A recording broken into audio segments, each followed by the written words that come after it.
We're trying to ride the wave from like another creator, you know? Who's Just this like creator? share your podcast to someone who's already famous, then hopefully that some of their audience can listen. Yeah, that's like a good idea. Because like I feel like with just sharing it in your platform, your social media, it's just your friends, you know, Mhm. that are watching it. You want to like branch out to like just have like real followers, not just friends, you know, just like actual people out there. I don't know, just Yeah, something I saw. and to be honest with you, like, is our family members really gonna watch it? I highly doubt it. Yeah, They'll be like, "Oh yeah, we watched it," but like, they'll be like, "Nah, the inside." right. They just clicked on it and then clicked out. Yeah, Yeah, just got a one viewer, or they'll put it on mute or something like that, and just keep it on the side. yeah. I don't know, Jazz. You could share us some knowledge because like you've got some friends that have been successful in this area, you know, YouTube. Dude, dude, so I'm telling you, YouTube was probably honestly, I still think about it like not all the time, but like I still think about it a good amount of times. Like, what if I chose like I had like two friends at the same time. They're like, "Oh, we're gonna start up YouTube." This was like 2012, 2013, when Mhm. like YouTube was like about to get big and everything like that. And they're like, "Yo, you want to do YouTube?" I'm like, "Nah, man. I'm taking like Chem 1A, Chem 1B, and bios and all that mumbo jumbo." I'm like, dude, I can't. And they all started YouTube, and now one has like 500K. Let me see, check how many subscribers he has. The other one has like 100K, and dude's riding around in like a That's dope. 401K subscribers. Dude's riding around in a Range Rover and stuff like that. So pretty wild. Damn. Yeah, so they know Yeah, how to play this dude, game, the YouTube game. they just been persistent. Like they've been like making videos constantly, like every day, every other day. When like Madden like makes a promo or anything like that, it's every day a video, nonstop. Even it's hard because like when Madden like has its dead time, but they still made other videos and stuff like that. They found like creative new ways to find like if it wasn't Madden, they'd be doing another game or just like doing a vlog or anything like that. Mhm. And they've been consistent, so I mean, look at them now. So I mean, it's kind of like us. So like we're in a different profession. We just gotta like we stayed persistent for like 4 years now, or for 8 years now, including undergrad. Yeah, damn. Well, okay. Welcome to podcast Medicine and Culture with Chin and On, and our guest today, Jazz, uh, someone that we went to school with, medical school. Um, we're glad to have him here. So, like again, just want to say that we just are some medical students, incoming residents, interns. We just want to talk about things that are not related to medicine because we want to be well rounded, educated in other things, but also want to talk about medicine thing too. Thank you for tuning in. Um, let's have a welcome to Jazz. Let's see what he has to talk about today. You want to introduce yourself, Jazz? Yeah. So my name is Jazz, Yeah. short for Jazz Karn. Um, Currently just finished my last rotation yesterday, so I'm pretty excited. Ooh, Nice, Uh, congrats, man. dang. yeah, matched at Fresno, being at home, so pretty awesome. Looking forward to being at home. Starting the intern year and learn a lot. Super excited. Damn, man. The dream come true. Yeah, This is like, it's been such a wild ride. Like I can't even like when I started undergrad, taking all those like bios and the chems, and you're just struggling with them, and you're like, dude, I'm never making it to med school. And then slowly and surely, you're just like knocking on the door every single day, and then it finally just like, oh, it opens up once you finally match it. Like, wow, it's crazy. It honestly didn't. It honestly still hasn't hit me yet. I don't think like I'm officially like a doctor, I guess. but it still hasn't hit me. Like I still feel like Jazz, so I'm cool with that though. I think that's what's great about you specifically is like you're just regular old Jazz, but then like you have all this knowledge now, you have this job now, and like you just this is what I do. This is how I roll now. Yeah, it's And then, crazy. yeah, Like, I don't, it's like pretty cool. I feel like I know a lot, but like at the same time I don't know a lot. So there's still like room for improvement on literally everything that I've done, on every section, on every topic. So I think I can improve in like every which way, and so that's why I'm excited for residency. Is just like learning a lot and trying to get more of that. Because like as a student, you're kind of just watching here and there. Sometimes you have a little bit of responsibility, but most of the time it's kind of like off to the side kind of thing. Right. Kind of depends on where rotation and where you're at. But looking forward to like growing, having that responsibility like of a patient right in front of you, and that's all you. So I mean, you still got the attending's help, but it's gonna be like you're gonna have to do a lot of the chart digging, doing all the little details and stuff like that. So I'm super excited.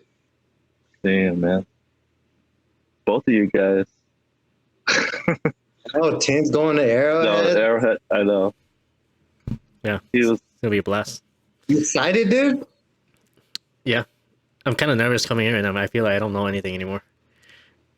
Seriously, dude. Like I just finished. I'm like, dude, am I ready to like do anything? Yeah, I feel like everything's like draining out of my head. Yeah. Like I feel like it's like little things like the attendings will ask me, and I'm like, dude, if they asked me this a year ago, I would like put it in like I would spit it out in a second. And now they ask me, and I'm like, damn, I don't remember this. And I'm like, yo, should I like review Sketchy or should I review Path Onward? Should I go through UWorld again or something like that? Yeah, straight So up. like, just chill for these next few weeks. There'll be plenty of more time. I think that's a good advice. So, my fiance Patty, she's like finishing her intern year, right? Uh-huh. And her biggest advice is like literally just chill for these months, man, because Yeah. you're gonna be thrown in there. It's gonna be a whirlwind, and it's gonna be constant, working. So you're gonna wish that you took this time off Yeah. to like decompress and hit the ground running pretty much, because now like towards the end you start running out of steam and stuff. So it's good, man, that you're taking it, you're just chilling at home. don't Yeah. don't have the need to like study like crazy, like dedicated and stuff. Yeah. Just Honestly, I used spend to. time with your family. Yeah. Yeah. Really. Yeah, dude, I was so like now kind of especially after like I'd say after Grenada, I've been so like I used to be this like I want to say I'm not like a gunner or anything like that, but I was always like on top of stuff, doing everything, doing all the extra stuff. But then like it just kind of wears on you, and like I felt like I cared too much at some points, and it just kind of weighed me down. So I kind of just kind of found that balance of like caring, but then also like doing what I love to do. So that way, when I do my job or study or whatever, it's like I'm 100% ready to go. And like, like this happened to me my first semester in Grenada. I was just like studying 24/7 while my roommate's out here playing soccer. And I'm like, dude, how you got time for soccer? And he's like, dude, I just gotta make time. Like you always gotta make that time. And I was like here struggling with every little thing. And I'm like, damn. And so like now I'm just like I'm not studying nothing. So even my last rotation, I was like, oh god, let me out. Because I was like, that's right, real. I swear, for like the last few months, it's been so crazy where I've been going from 0 to 100, 100 to 0, like on like my effort level, because the rotations. Because in New York, I was like 0 because I was like, okay, I think I got the interviews on point and everything like that. Matches coming up, and then if you don't know this, but match day, or that Monday that we had match day, I started my sub-I. So, and it's a pretty busy sub-I. Like you're like making orders and everything like that. Like daily labs, you're putting the orders in. Like the senior resident got to sign in and everything like that. But you got to put the orders in and stuff like that. Mm-hmm. And so it was pretty like wild. And I was like, I found out that I matched in such a weird way. So I thought we were gonna find, because I Googled it like a few days before. I was like, oh, it's gonna be at 9 a.m. West Coast time. And I was like, okay, cool. So the sub-I, you had to be there at 6:30 every day. So, but we're actually finding out at 6 o'clock. So I'm driving at 6 a.m. to get there a little early. And then the group chat's blowing up. Oh, 20 minutes, 15 minutes, 30 minutes and stuff like that. And I'm like, wait, we're finding out? And then I was like, what? So I'm driving. And I'm like, I like, once they told me it was like 5 minutes left, I couldn't drive no more. Like I was like literally panicking. I'm like, I'm not trying to like die before I match. So I literally parked my car. I drove out of the freeway. I parked my car to the side, and I found out on like the middle of the street that I matched. Dang, that's wild. That's wild. Did you take the day off? No, dude, because No, I just started my first day on the sub-I, so it was like really weird. Like I found out that I matched, but then like I was still like, oh, you just started your sub-I, so you gotta like actually put in the work now. So it was like wild, but luckily I got my senior resident was super awesome. She let me go home on Friday for celebrate with my family, because like honestly, because for me Friday was the biggest day, a lot more on Monday. I kind of figured that I'd matched, like not to be like cocky or anything like that, but I figured I just wanted to be close to home, or if not home, and I wanted to get my number one choice. So it was super badly, because I knew it would give me the best opportunity to do what I want to do in the future, and to match at my number one choice. Dream come true. Yeah. And then like finding out, like especially at home with my family there, and like everyone was sleeping, and so I just screamed, and like it was like a big group like family hug and everything like that. So it was pretty awesome, pretty lit. Nice. Tell me about your match experience. What happened? I don't remember, man. It was I think I like overslept, and then I think my wife had to like call me and she's like, hey, what did you get? What did you match? And I was like, oh yeah, let me check my email. Because like at the time I was pretty much, no, I wasn't done with, was I done? I don't remember I was done my rotations or not, but yeah, she like, and I looked up the email, so yeah, I matched. So we like get really happy. And no, I was on rotation. I think it was an EM, but so like I did have to come in that day or something. But yeah, so she was more excited than I was.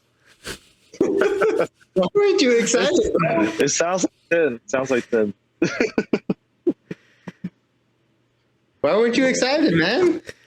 I mean, or were you excited about Monday more? I think as soon as I knew that I matched, I think that was the one that I was like, more worried about. So I definitely checked it. Like, like I think I woke up early. Yeah, I think that's what I'm talking about on Monday. So I woke up early, like 5-10 minutes beforehand. I was like checking Reddit and stuff, and I think people were getting emails and stuff already, and I didn't receive my email. I was like, dude, what's going on? So I think like 5-10 minutes past like the time that we're supposed to know, and I see people posting emails, images on Instagram. I was like, oh yeah, I matched and stuff. I'm like, wait, what the heck? Like, how come I didn't get any emails yet? So I was worried. I was like, oh shoot, like did I not get matched because like everyone's getting the result and I'm not. That means I'm probably gonna get a rejection in like a few minutes. So 10 minutes passed. I'm like, I don't understand. So I actually went onto the NRMP website. I couldn't wait for the email anymore, and then it actually say that I wasn't qualified for SOAP. So I was like, okay, so I matched, but how come I still didn't get any emails?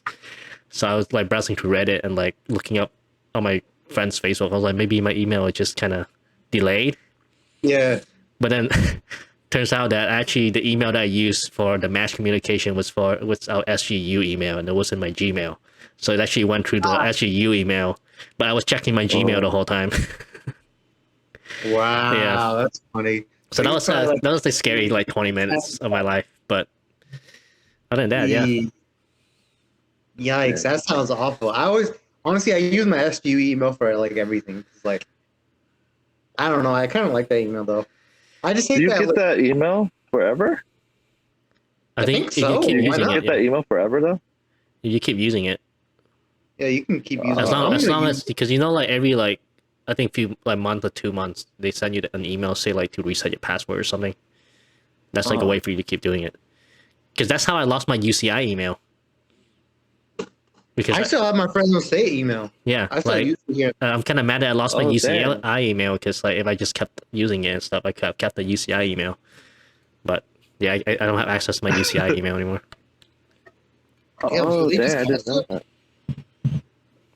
What's that? Wow, they just canceled it. I mean, it just expires. Yeah, I You think don't that's how use it is it. for all the academic institutions. yeah. Because like honestly, I still use my Fresno State email. Like if it's like some of those like I have two emails. I have the SGU one and then I have the Fresno State one. I have the Yahoo one, but like I never really use it. The Fresno State one, if I know if it's like just like if it's not important, I'll just use my Fresno State email. But if it's like an important one, I'll use my SGU one because I still get notifications like of all like SGU stuff. So I had to go through all the hassle of like when like someone gets robbed or something like that. On SGU, I was emails on that. I'm like, dude, I can't like. Dude, you get that on like a daily basis. Yeah, It's and I was like, crazy. okay, I'm gonna cancel this. So they finally stopped coming, and that was good. And I honestly just use my SU email for everything. Like UCSF, Fresno, they were like, you can't use your school email. It's gonna be like canceled. I'm like, I just talked to SU. Like I look, that's all, like I want to use SU's email. I was like, I just talked to them. We can still use our email, and I was like, all right, cool. So I was like, SU told me we can still use our email. And they're like, okay, cool. I was like, lit. Wow. Forever. Okay. It was like a very small little problem. They're like, you can't use your SU email. I'm like, all right, let me find out through SU if they're gonna cancel. They're like, nope. Damn. Okay. Tim, when have you been finished? How long have you been finished for? Probably a month now. Okay. Yeah, I've been in Buffalo, hanging out with my wife. Oh, you've been. Oh, nice. Yeah. Awesome. Yeah, that's how we got the podcast started running and making music and making more YouTube videos and stuff. Dude, Yeah. like our video, the one that me and you made, was like the biggest one. I'm getting the most view out of like all the recent ones I made, Which ones? like the SU ones that we talked about, the SU experience. Oh yeah. Those two are like my currently, biggest views out of all of my recent ones. Wow. Yeah, we gotta get Jess back onto another video. Yeah. Yeah. You guys talk about some spicy SGU stuff. So spicy SU tea. Holy crap! We actually got 1K. Yeah, it's Oh crazy. my god, dude. Yeah, Yo, that's pretty impressive. it's wow. What are some of the comments? You should Yeah. read some of the comments right now. I want to know what people say. And she was like, "Get these two So- clowns out of here." Seriously. Because it was what weird because like I like after completing SU, I'm still like an SU supporter. Yeah. But like not so much. Everyone that I talk to is an SGU supporter except for me and On. I think that's I what feel made like the it's- video good, though, right? Yeah. To have Yeah, it like made the two video super contrasts, of like SGU. I think that's what makes the video good to watch because then you can see both perspectives, and that's what people want to hear when they want to know the truth about a school that they're potentially, wanting to go to. They want to see two sides, and that's perfect. Yeah. Uh-huh. Exactly, because like we had like completely different experiences. Well, not completely different, but like we had different experiences. And it was when we looked back at it, we approached it a little bit differently as well. And like for me, when when I was applying to SU, like I literally once I found out that I like failed the MCAT again, I took it like 3 times, and like the fourth time I was like, okay, I'm going to SU. That was literally my reaction when I found my the MCAT score. I was like, okay, I guess I'm going to SU. So honestly, because all my cousins went there, so I didn't even do any research on SU like before I went there. I just straight up like applied and I just went. While like Tin was Yeah. like googling like everything. It was like I don't know. I can't. If I did that, I don't think I would have went because I would have been like scared. Yeah, I don't know if I even looked much into SGU, to be honest. Yeah, I think you from undergrad though, right? yeah, we like knew each other from like the mission trip mostly. And I kind of just called him one day. I was like, dude, are we gonna do this? And then he was like, yeah, just go do it. And then just Yeah, booked the trip and went. Oh my gosh. Well, yeah. I think I did all the research for you, and then so you were like, okay. I mean, yeah, you were like, okay. I guess if Tin says okay, and I he's going trusted to, you. and I'm just gonna go. It should be fine. If Tin that so. Yeah. Honestly, like, because I didn't have anyone. I was trying to get one of my best friends to go to SU at the same time because he graduated like undergrad like a semester before me. He's like, nah, dude, I'm trying to go into the States. I'm like, dude, just go. Like, we ain't gonna get accepted here. And like our stats ain't good enough, and like there's just other things that like they're like med schools are looking for. And like we're just not gonna get accepted because we just don't like qualify. And so like just go to SGU, like they'll give us the best chance. He was like, nah. And he finally went like this past he's in term 2 right now. I'm like, you went there Wait, anyways. really? Yeah. And I'm like, dude, like, I'm Oh, almost damn. finished. I'm like, dude, like I wish he would have went with me. But then like honestly, if I went with him, like I don't know how it would have turned out. Because you guys knew each other. Like to be honest, before because even at Fresno State, I lived at home. And I had my close group of friends, but I wasn't that much of a social butterfly, you could say. Mhm. And then, since there was nobody at SGU that I knew or nobody was going with me, I was literally like forced to get like out of my shell, and I literally became a social butterfly. Like I was talking with everyone. It just became so natural. And honestly, if he did come with me, I don't know if I would have all the friends that do have right now because I would have just hung out with him Mhm. probably. So maybe it just turned out for the best. So it is Yeah. what it is. Everything just happens for a reason, I guess. Yeah. I think it's like for us, because we knew each other, we kind of like had each other's back, you know. Mhm. We were there to support each other. And I think we Especially, just came in with this mentality. It was like just grind these 2 years, you know, because we know how hard it is to pass all the tests. You know, like how what SGU puts these roadblocks for you. mhm. So many So, roadblocks. Yeah. yeah, so I think because Tim did all his research, he knew like What this to is what we expect. need to get. Like this is what we need to do to get off this island. I think we're just had that mentality. Um, so I guess like in that regard, it was good that we made it off the island, but we did miss out on like the opportunity to like branch out and kind of like be out there and meet new people. So I guess Mhm. it's like a trade-off. So Yeah, I don't know. It has its ups and like it has its pros yeah, and cons. yeah, So it's cool. Like the funny thing is like if there's any SU drama, like I just talk about it with my friends. There's still SU drama apparently. So What do you mean, like SU drama on the island, or like SU drama like in clinical right now?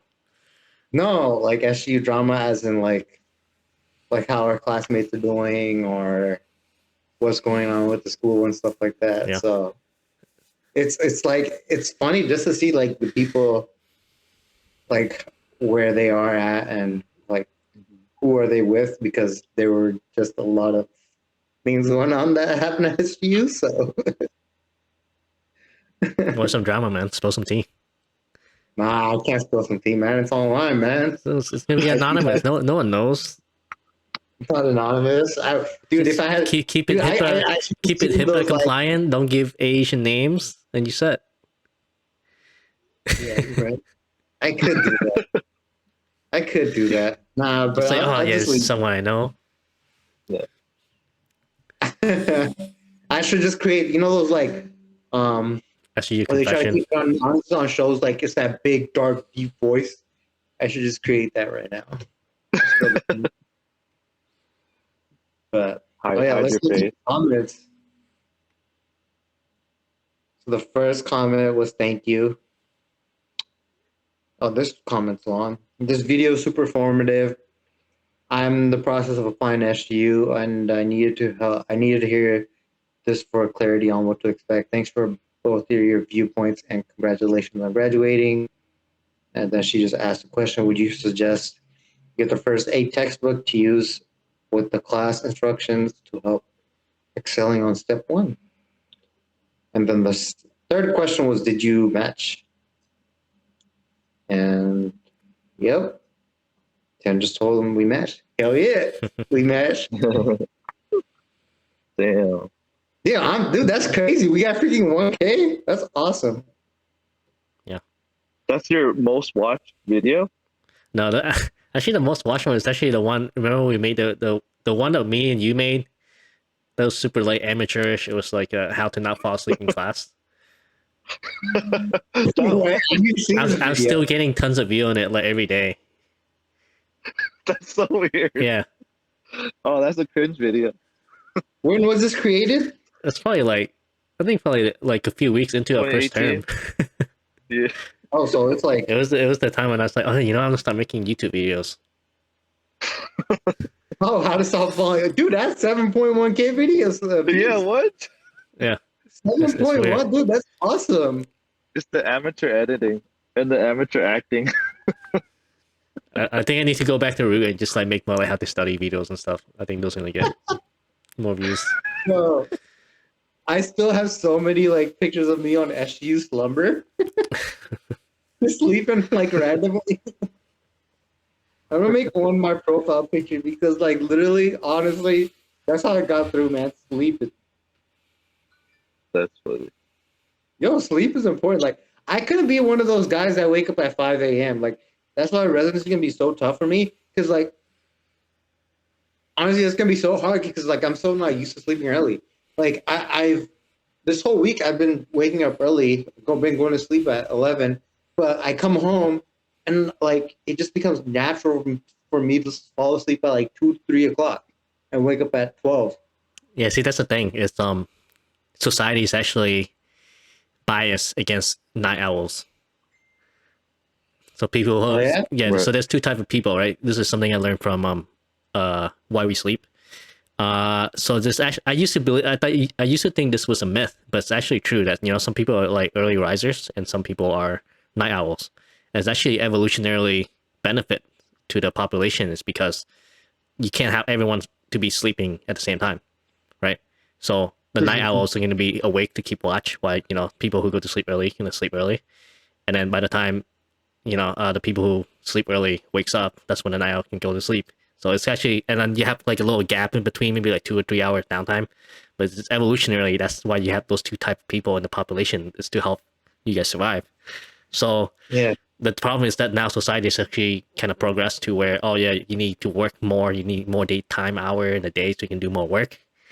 So then it kind of favors people who wakes up early and go to bed early.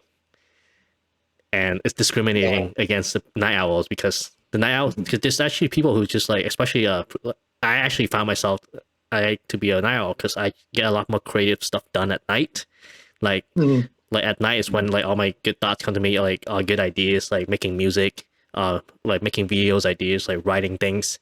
I found it when it comes to me at night rather than early in the morning.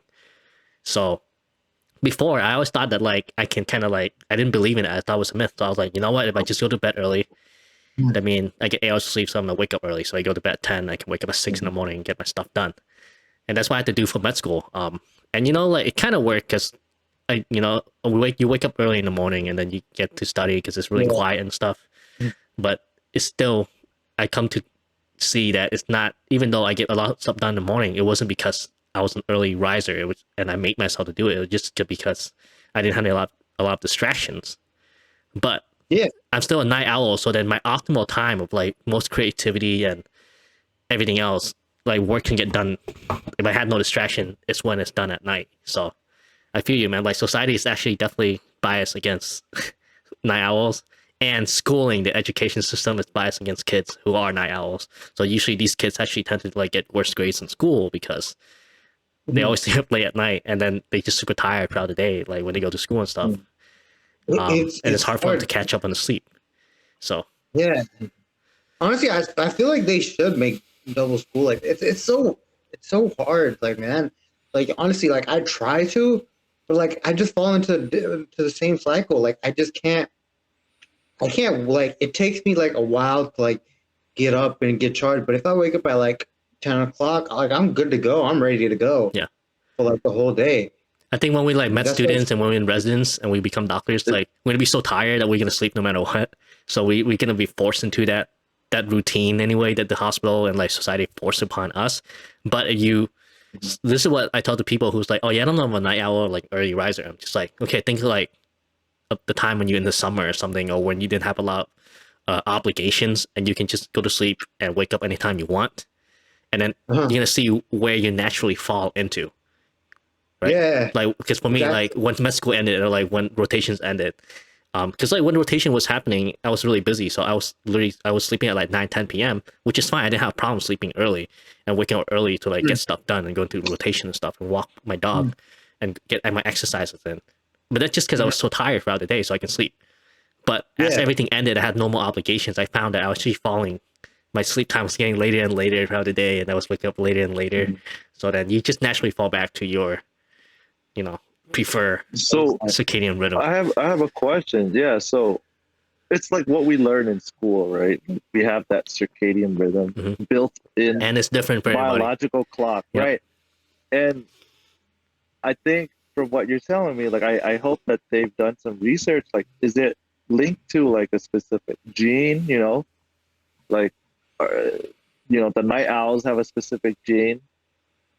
That's common amongst all the night owls and the early risers, Mm. because it seems like it's that way.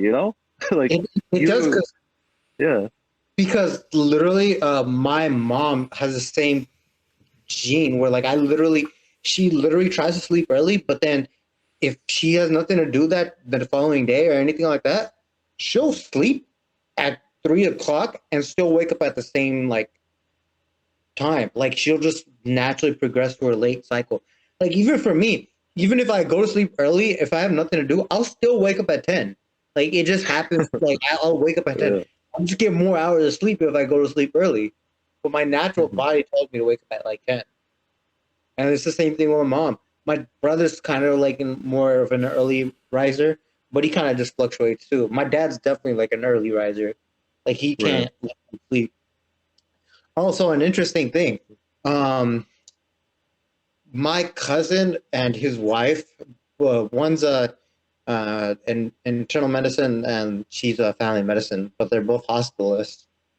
And they always work during the same week, and they have the same off week, so they could They like be travel together, together. yeah, and travel and stuff like that. Now they have a kid, but Well, now they before have a they were, kid, so they get to alternate the work week now. yeah. But that's like, what would you guys do? So the problem is, it's like because that 1 week of hospitalist is always busy. One, my cousin, he's a night owl, so he always works at night. But she works in the morning. So when one comes, the other one goes. So for 1 week, it's straight up like that, but then they'll have 1 week off together, which is kind of like, honestly, I think it's pretty cool because like one takes care of the kids while the other one's gone. They switch off, and they're both there during that 1 week off. And honestly, I think that That's works probably like the pretty best well. thing. Yeah, that works really good. It's almost like making a clone of yourself. So like when you're not working, you're home with the kids. There's a clone of you that's out there working. Yeah, It's exactly. like perfect pair.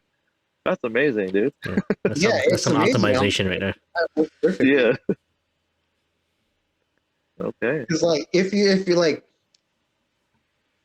because it's just hard if you work like a regular 8 to 5 job, 5 days a week or 6 days a week or whatever. Mhm. Like you literally just don't get that much time. So honestly, what would you guys prefer? Like that traditional family medicine where, with like 4 days off. I mean, 4 days of work, 8 to 5 or 9 to 5, and then 3 days off, or 1 week on and 1 week off at the hospitalist.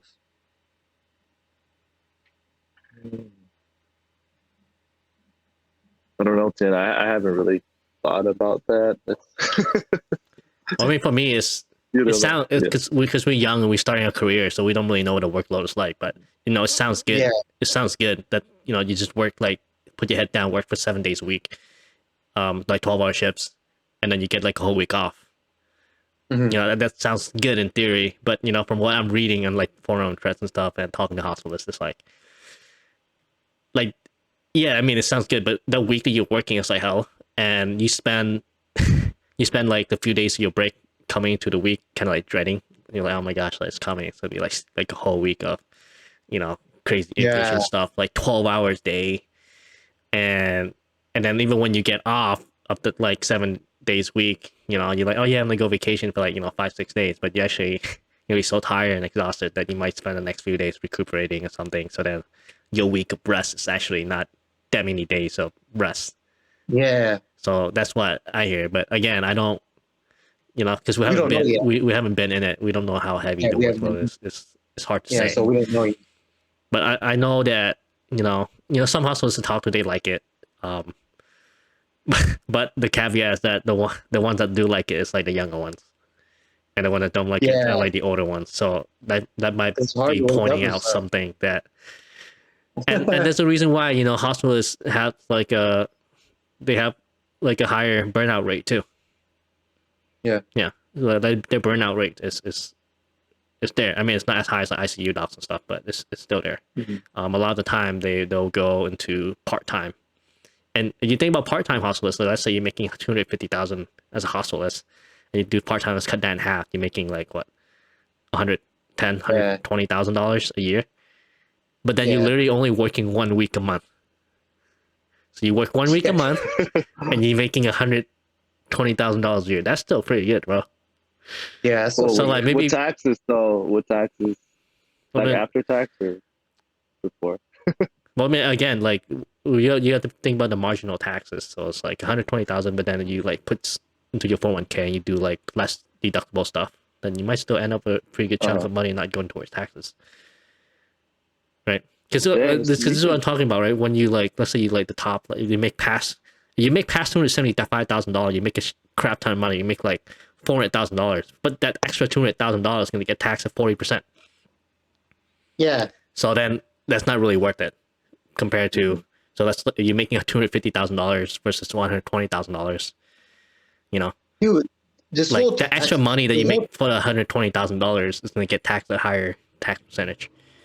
exactly So the whole tax bracket sometimes like it might be more optimal for you to just make Mhm. like less. there's people who literally Work sit down and kind of can like calculate exactly how much they need to make a year. There's like actually people less. like this, those neural people, and they're like, if I make this much, this should be good because I can deduct all this stuff and then get into the lower tax bracket and don't have to pay as much tax. Versus Yeah, exactly. Well, if I work like an extra week, then all this money is actually just gonna get taxed to oblivion anyway. So they actually like, I'm gonna not work hmm. this week. Or like I'm not gonna work for this 3 weeks so I can make this exact amount of money. It's yeah, man, taxes. It's People do a lot of taxes. things to try and avoid paying taxes. Yeah, it's honestly, like we just need to find a different. Like this whole tax bracket thing is stupid, and then just taxing like um the people that get paid like more, because like it doesn't facilitate people growing. You know what I mean? Like Mhm. one of my aunts and my uncle, she got a raise, and it was a pretty significant one, but as a family, because they would file joint, they would be in another tax bracket, and she just didn't accept the thing because Yeah. they'll just get taxed more. That's the point. There's really no point. Why would you? It Why would doesn't you work more? incentivize people to want to work more. Yeah, and I'm like, that doesn't facilitate growth. And I'm like, for me, like one of the biggest things in life is like I want to like get better at everything that I do, like on a daily basis. You know what I mean? And but that's what I'm finding out like more about myself is like I feel like I match and I'm proud of myself and everything like that, right? But like I know there's still like another like level that I can reach and just keep improving. So it's like addicting, like the success, it becomes like addicting for me. Like I want it more and more. Like and I want to grow more and more and stuff like that. So like Right. like I can't fathom that you like who wants to get work more but then get taxed more. Like it just doesn't make any sense. And like it's like I just don't agree with it. Like it just doesn't facilitate the growth like of a person and it doesn't facilitate the growth So of everyone. what is like the idea of just take a step back, what is the idea of like taxing people? Like what is the purpose of taxing, right? It's just to give back to the government that kind of supported you to live in this country, right? So it's just something to give back. But I just want to get to the root of it. Like, why are they asking for a bigger chunk for someone who's making a lot more versus someone who's making less? Like, what is the purpose behind that? Is it, if you guys know? I think just because it just goes back to that equity kind of thing. You know what I mean? Because it kind of like the whole like equity and equality thing where people have different views on that, where people feel like there should be equal, like you should have the same rights as others. But if one person puts in the work and the other one doesn't put in the work, then why should the person that doesn't put in the work granted like the equity thing and be raised up to that person that puts in the works level? You know what I mean? Right. So hey, you starting to sound like a capitalistic pig, man. No, man. Like, No, that's I want her. Look, before I get into it, before I get into this stuff, man. Like, finish your thought. Anything else you guys want to have? Because I'm gonna start ranting. But hey, tax the rich, bro. Look, you got tax the rich. This is another thing. No, look. So before you get to that, I think it also creates problems because it becomes an obstacle, and it's just like what Jazz says. Like people always want to better themselves, and it's like addicting. Like they want to find ways to improve themselves. So like people actually know how to like weave themselves through like the tax problem, and like the game, and they know how to play it, and it just like makes the gap even bigger. Like look at Elon Musk. Really like, do you know who pays the most tax in the U.S.? The 1%. I'm guessing the 1% of people in the U.S. pays the most tax in the U.S. I have no idea. I guess that makes sense. I think they pay about like 65 or like 70% of the tax in the U.S. Wow. The 1%. The top 1%. The top 1%. So like Elon Musk, Jeff Bezos, Bill Gates. Mm-hmm. So when I hear people say tax the rich, I don't understand what they're trying to say, because they are getting taxed. They're the one paying most of, and to answer your question on like the reason why they go on taxes is because so they can provide social services. Like California. Let's say California. California actually has the best like social programs for the poor, like immigrants. The elderlies. It's actually one of the best states. Any of those kind of people, you want to go to California because you're gonna get a lot of government benefits. Mm-hmm. But that's also the reason why is one of the highest tax state, Yeah. along with New York. But no, I'm gonna get called like a capitalist pig for this, man. But you know my stance on this, because I know that the money that you give the government is gonna end up being wasted and not used for good things. So, and I also believe, and the reason why Elon Musk makes so much money is because. So, have you guys heard the Pareto's principle? Nah.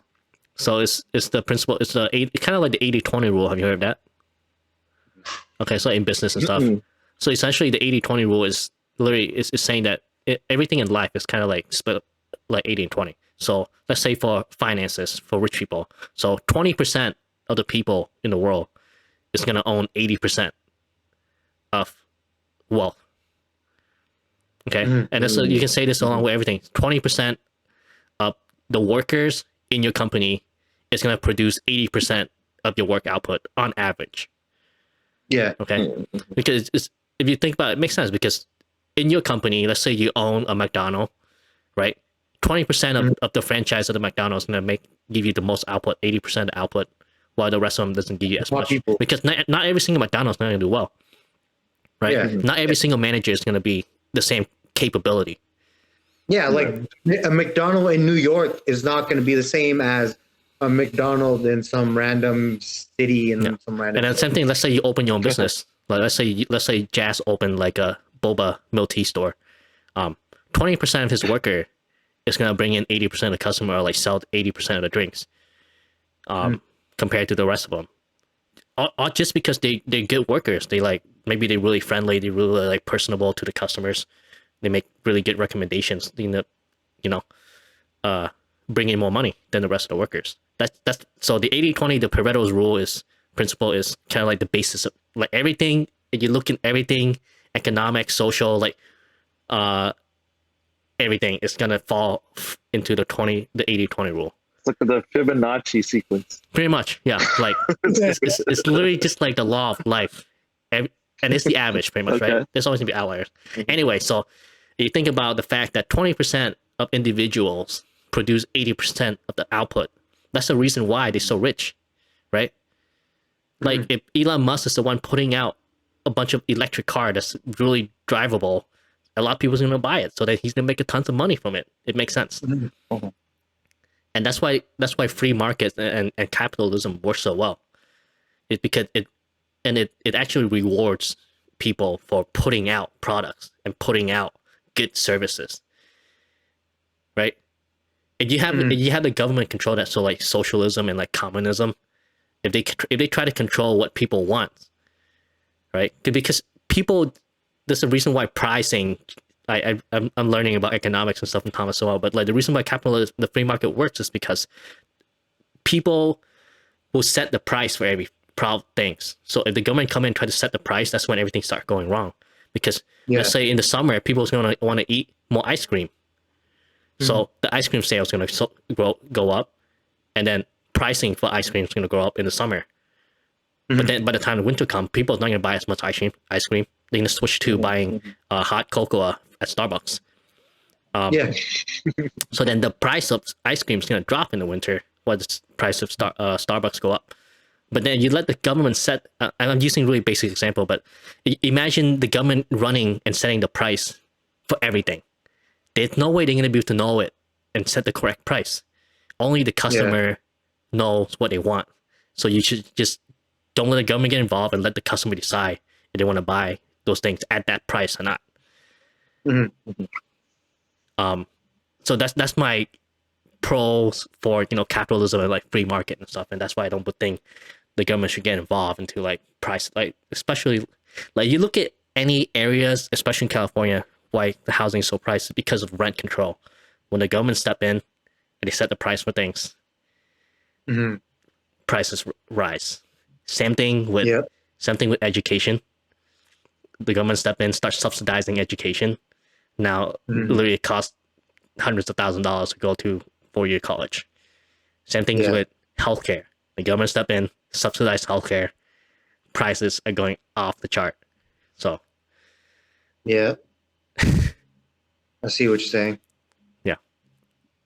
Wow. Wait, so what's the next thing they're gonna subsidize? So I know to prepare. So not to invest into the stock. Yeah, Um, that's crazy. I think they're gonna subsidize abortion.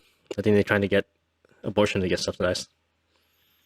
Dude, that's the hot topic of this week, huh? Yeah. That's crazy. Are we gonna go there? Are we gonna go there? I don't know, man. You tell me. We can casually talk about it and not go too crazy. This is the point of our podcast, to be aware of what's going on around Yeah. outside of medicine. Well, this is part of medicine, so I want to be updated on this. Like, what is the progress? We're past Well- Johnny Depp and Amber Heard. The trial's still going, by the And way. now it is. Yeah. Now it's Roe v. Wade. Okay, well, what do you guys know about Roe v. Wade? I know nothing. Perfect. Let's go. Tim, educate us. Okay, well, I mean, I'm not like the best. Educate us the whole podcast. I'm not like. Yeah. Don't All let I me pay break. attention I'll to try is to just like inform you guys of the situation and not inject my own personal beliefs into it. But yeah, Roe v. Wade essentially back then it was the Supreme Court that step in. It was the case that kind of set the precedent for saying like abortion should be legal. So it's set by the Supreme Court. So it's like a federal law that said anyone can get an abortion. Okay, it doesn't matter what is set by the federal law, right? So you have the federal court and then you have the state. So what recently happened for the past week was there was a leak. So it hasn't even been voted in, hasn't been made into a decision yet, but there was a leak of a draft by the Supreme Court of the United States that's saying they're kind of thinking about overturning that case, like the Roe v. Wade back then. Mm-hmm. And then what happens if it does go through and they voted on it on overturning Roe v. Wade, then it's kind of give the rights whether or not you can get an abortion or not back to the states.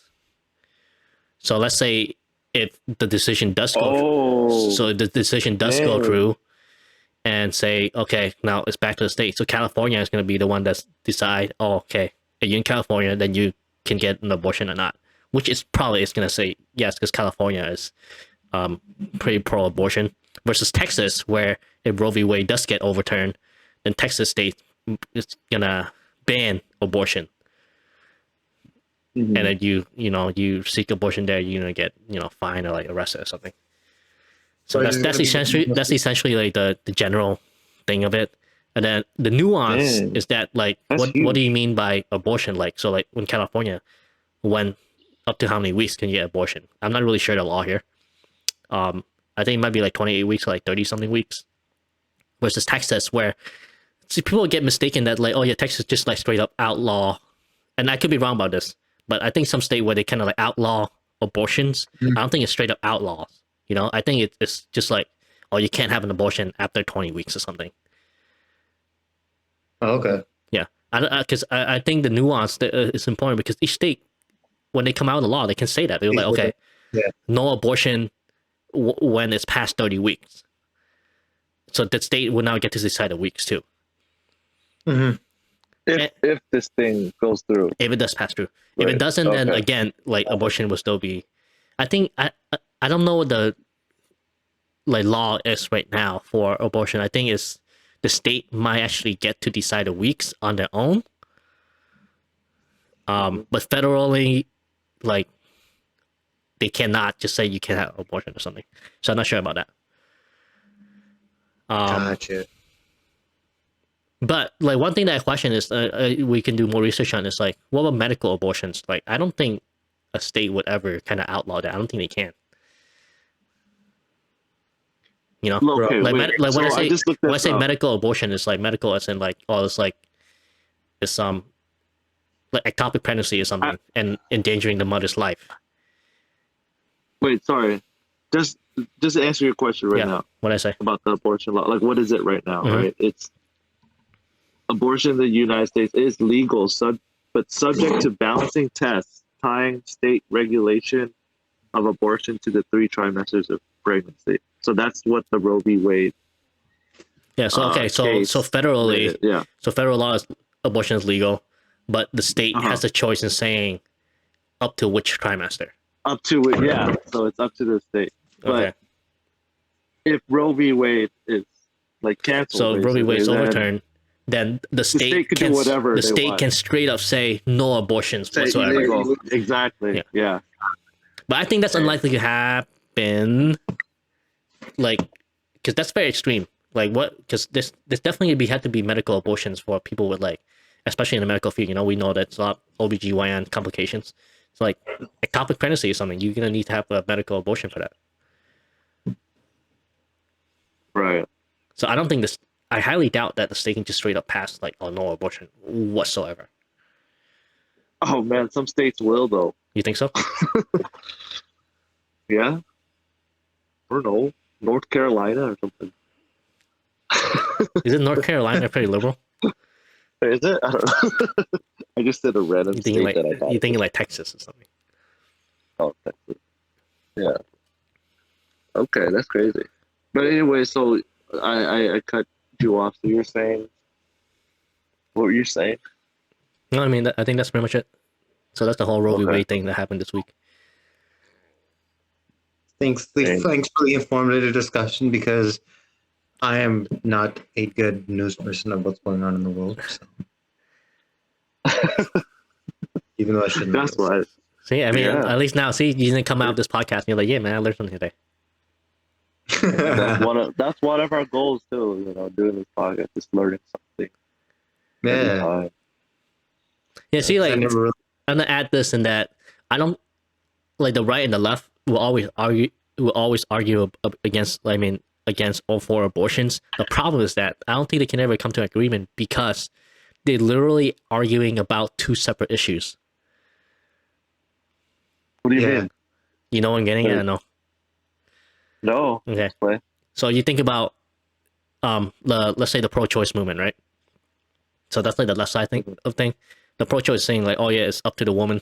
It's a woman's body, so she should be able to decide what she want to do with the body. So she should be able to abort the baby or not, right? The right side of thing is they call it pro-life, right? So you just listen to the name, you already know that they argument two different things. So the right side is saying like, oh, so you shouldn't.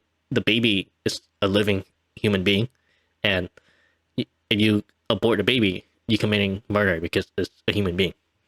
So one side's arguing for freedom of choice. One side's arguing for a human life, like whether it's murder or not. So whenever I see them discuss these things, they always like you literally argue about two different things. So that's why they can never come to an agreement.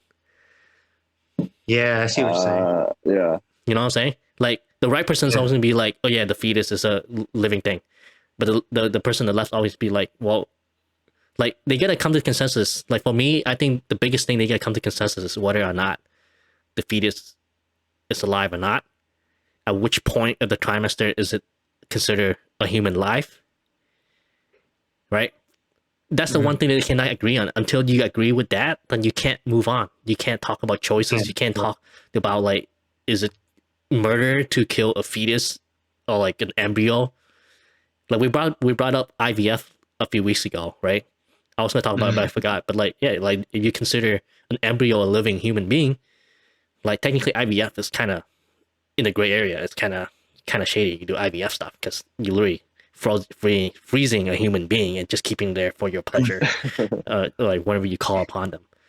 So so I think the biggest thing is they don't talk about these two things, and they both avoid it because they know it, and they just talk over each other about two separate issues. Yeah. It's really informative lesson, Tim. Yeah, it just doesn't make sense to me when they have a debate about this stuff. Because I recently saw there was a medical student, actually. She's a third-year medical student, and she came on to debate with one of the right-wing guy, and he's actually a pretty big guy. He's like Michael Knowles. He's like 700-something thousand subscriber on YouTube. He works for Daily Wire. Wow. So she actually came on his show to like talk to him for like 15 minutes, debating about the abortion debate and stuff. So I was like, damn, like balls of this, like I gotta give her credit for doing that. But I might not agree with her, but I give her credit for that. Wow. This is actually pretty important for us because, especially, you guys are going to family practice. Yeah, dude. Dude, so it's like when we went to do the paperwork for residency, it straight up asked us about the abortion stuff. I was like, really? would you? Wait, yeah. It was like the option, like I don't know, you had that Jazz, but like for me, it was the options like would you not be attending in any elective abortions due to like religious reasons or whatever, or like or you can do I will attend like elective abortions only if it's medical emergency, or another option where you like I will attend all elective abortion or something. So that's actually a sheet that you had to sign at my program, at least. Oh wow. Yeah. To be honest, I just kind of like signed everything. Dude, it was a crap load of paperwork, bro. Bro, it's so much. Like I was like literally, like I literally got done with like a good majority of the paper last week. Yeah. And then they just bombarded me with another like a million things on Friday. I'm like, oh god, is this ever gonna end? signing your life away. This is adulthood right here. Yeah, I don't think I've ever done it. Like honestly, I just signed it. To be honest. Yeah. I'm like, I'm not gonna go through this all. Like, am I really gonna sit the time and just go through? I mean, what do you all? do? Like, say no and not go to residency? Yeah, like what are you gonna do? Yeah, like straight up, like I want to get residency. He's like, yeah, whatever you guys say, I'll do it. See, that's the thing about signing contracts, man. Like, who? I feel like everyone just signs contract just to sign. Yeah, like. But you don't want to be that one are... guy that just sit there and read through every pages while the other person wait. No, but like I think the thing that you're supposed to do is like hire. No, for sure. Hire like a lawyer, like a contract lawyer. Like 100%. When we go to get a job after residency, we definitely should run the contract through a contract lawyer. Yeah, I think that's what that's people important, especially really when you are working and stuff like that. It's gonna be important to us. Yeah, you gotta pay for it. Because I know someone right now, on my rotation. I don't want to say names, but like, this is her last like few weeks before she becomes like an attending. And like she or he, I'm just gonna say they signed a contract already, right?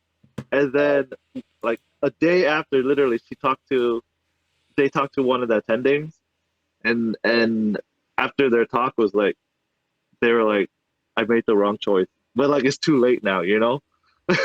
like they didn't read like it completely through. Yeah. So it seemed like they basically signed it off to like a corporation, and now they're just like their pawn, their slave now. Yeah. And then like it's just like not the best course of action. And then they're like, oh, I wish I talked to you before I signed this all away. Like they're just like, you know, just sign it off just like how it is. So, but it's not the same as residency. No, you know, you're getting a job, man. Like you're straight up getting a job. Yeah. Like you gotta be like, how many days you're gonna get for vacation, you know? Yeah. Like mandatory meetings and stuff. Like they're gonna have a clause in there. It's like, oh, you gotta attend all mandatory meetings. But like you gotta know that stuff. So you'd be like, no, actually, I'm not gonna attending meetings on my day off. That should be something that you can negotiate for. You know, you're like, hey, there's this clause in here that say I have to attend meetings on my days off. I don't want that, and you can tell them to like take that out or like change it. And there's also like non-compete clause where they say like, oh, you cannot work anywhere else within 50 miles here. So pretty much you can't do moonlighting or like you can't do extra gigs. Say that again. Like there will be like something in the contract that say you cannot work anywhere else within 50 or like 100 miles radius of a hospital. So like it pretty much cut you off from making extra income and like other stuff. Yeah. So those are things that you can negotiate for, and you know about it, but you gotta get someone to read through it because these are like legal terms that like you're not gonna have experience reading. Like when you read, like say something, but that's not actually what it means. Like it may sound innocuous to you, but it's actually tie you down. So you need a lawyer to look at the stuff. Yeah. So that's what happened to that person. Yeah. And happens a lot. They were like, oh my goodness. Yeah. Because like you're so focused on your residency, right? Like she just wanted to, and then you're medicine, like, oh, I'm trying to get a job, you know. So yeah, and then I'm just gonna sign it. But oh boy, like there's all these like every single word, every single line actually will affect you. Like so Yeah, there's so many little things that like every single thing matters. Like every situation that is possible is in that contract, exactly, and exactly exactly. affects your life on a daily basis. And obviously, like the person who the ones that gonna write is gonna want to benefit them, not for you. So Yeah, exactly. Hmm. Hmm. So you kind of like have to work out on the contract. Do we know any medical lawyers? go to whitecoatinvestor.com. They have like a good blog, and then they have like contract lawyers on there that are good and affiliated with the site that have been tested by people that give good reviews. So that's what I'm planning to do when I do graduate. Yeah, I might just do that because to be honest, if it's worth Dude, like $100, that 600 or like that few $1,000 for you to do a contract, let's Uh-huh. say you where you can lose like $20,000 over the year. yeah, exactly. It's worth Save it. so much time. How much would it cost to even look through a medical like contract? Like From that? what I'm hearing, I'm not really sure, but it's for me like maybe like $600, depending on the service and stuff. Like for them to like take a look at you. They have like different packages where they maybe like a cheaper package. They'll just kind of read through the contract and then write you like a like highlight the red kind of like red area for you and kind of like explain your terms, like something you can negotiate with, or like maybe you pay a higher package than like do one-on-one consultation with you, kind of like ask what you want, and you want to pay more, they can actually negotiate for you and Mhm. other stuff. There's a So, consultant. There's like a whole consultant company. Yeah. That just They have a lot solely now. does medical contracts. Yeah.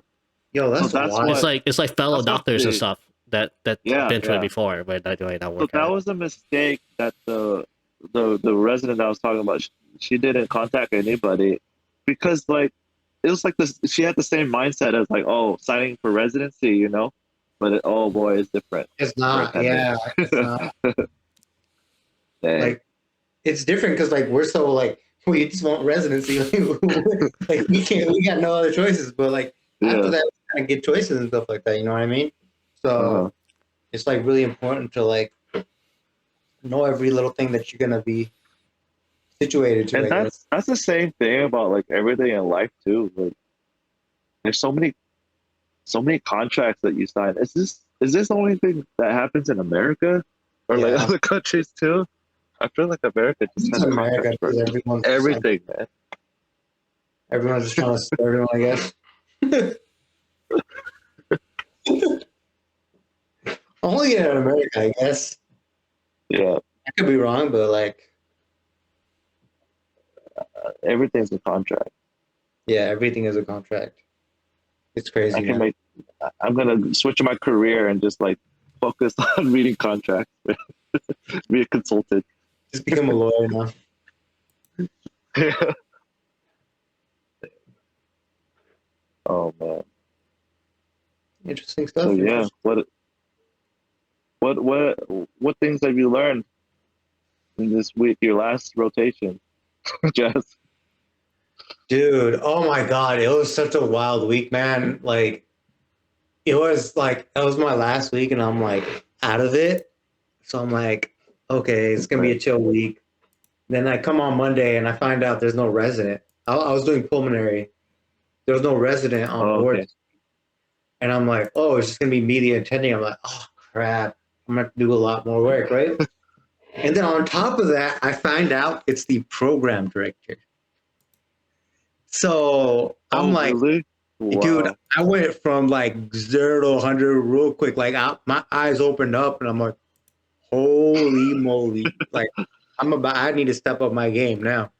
So luckily, we didn't get any consoles and everything like that. Then, dude, she was awesome. She's super nice, and like I learned a lot. Mhm. She just turned like she just talked about these different like frameworks and stuff like that. She's taught me so much about poem, like stuff like I always felt like weak at like hypoxia, and she literally went through Mhm. like a whole like mechanism.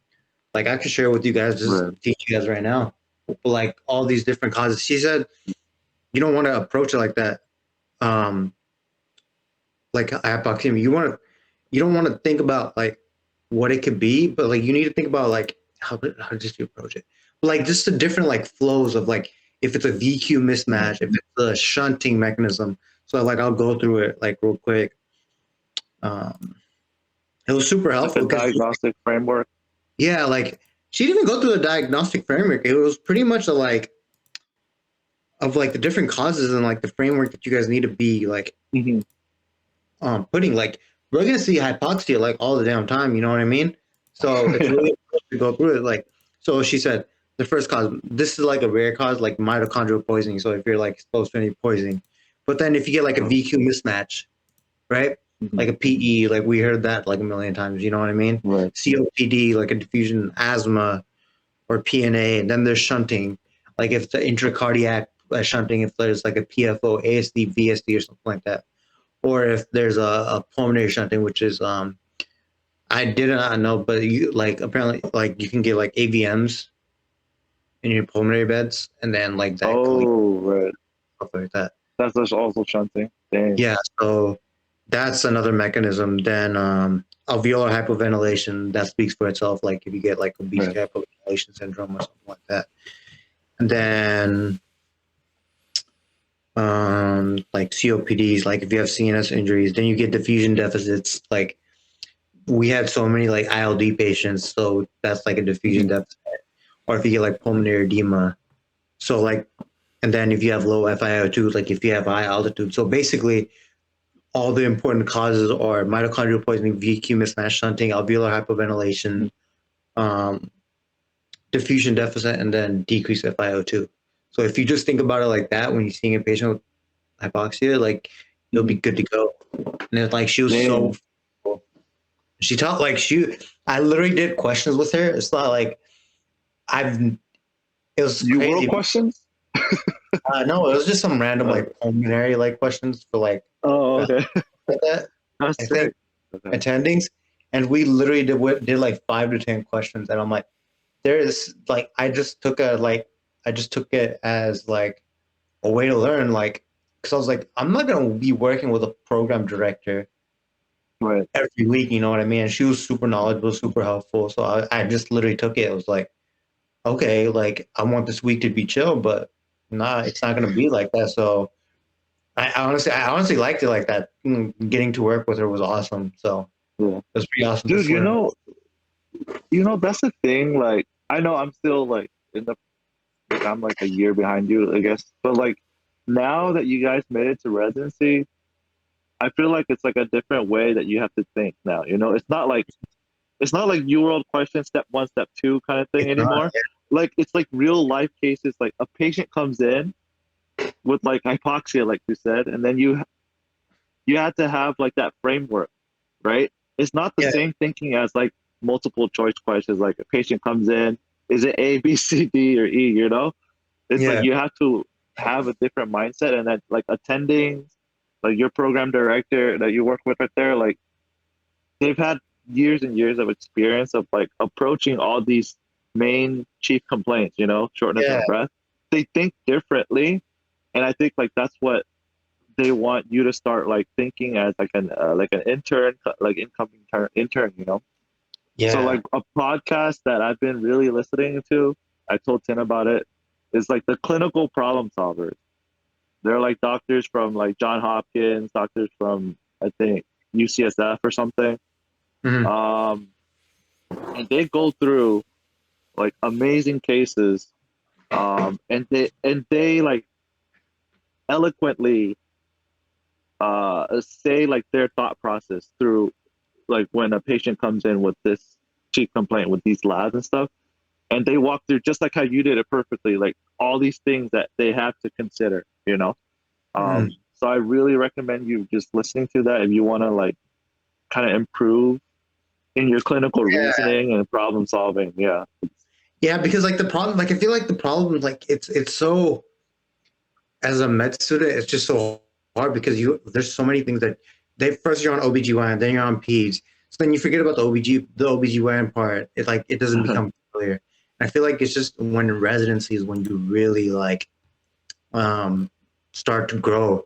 Because I was talking to one attending and he was like, every medical student, once they start off residency, every medical student starts off roughly at the same like level. Like there's like, yeah, some people know more, Yeah, it's like he was just talking about like how like every intern starts off at roughly the same level. Yeah, some people know more, but you really don't. You make the biggest jump when you're in residency, so because you're going through it like on a daily basis, and you're in that specialty that you're doing. So it's pretty wild. Like I remember, like I was on neuro, and like the neuro exam is so complicated and so nuanced that they spend days just on the physical examination, like the new neuro residents. They'll just spend like hours just doing um, reflexes because there's so many, like, reflexes nuanced, and it's just crazy. And I feel like you're gonna learn everything in residency, so I'm super excited. And So we're gonna dude, yeah, have to learn about everything. neurology is Yo, neuro is that's a good thing about so family. rough. I feel like that was like my favorite though. When I was learning neuro, like in SGU, Oh, yeah? it was fun to learn all the tracks. You know, I thought it was fun, but it's definitely the most complicated system. Yeah. I mean, there's a reason why it's his own specialty. So, like, I've never Yeah. felt like Is the most what? it's like its own specialty. You know what I mean? Its own special, yeah. Yeah. So, like, honestly, like after like a rotation, like I feel like okay, I got this somewhat. Like I could do this, right? But neuro's like the thing is just like I learned so much, but then I still don't know anything at all at the same time. Like It's it's the story of medicine, dude. exactly. It's like, oh, I got this. Then you're like, oh, no, never mind. You don't got shit. There's like a whole ocean of information that you haven't seen. It's like a little. Yeah, it's crazy. Yeah.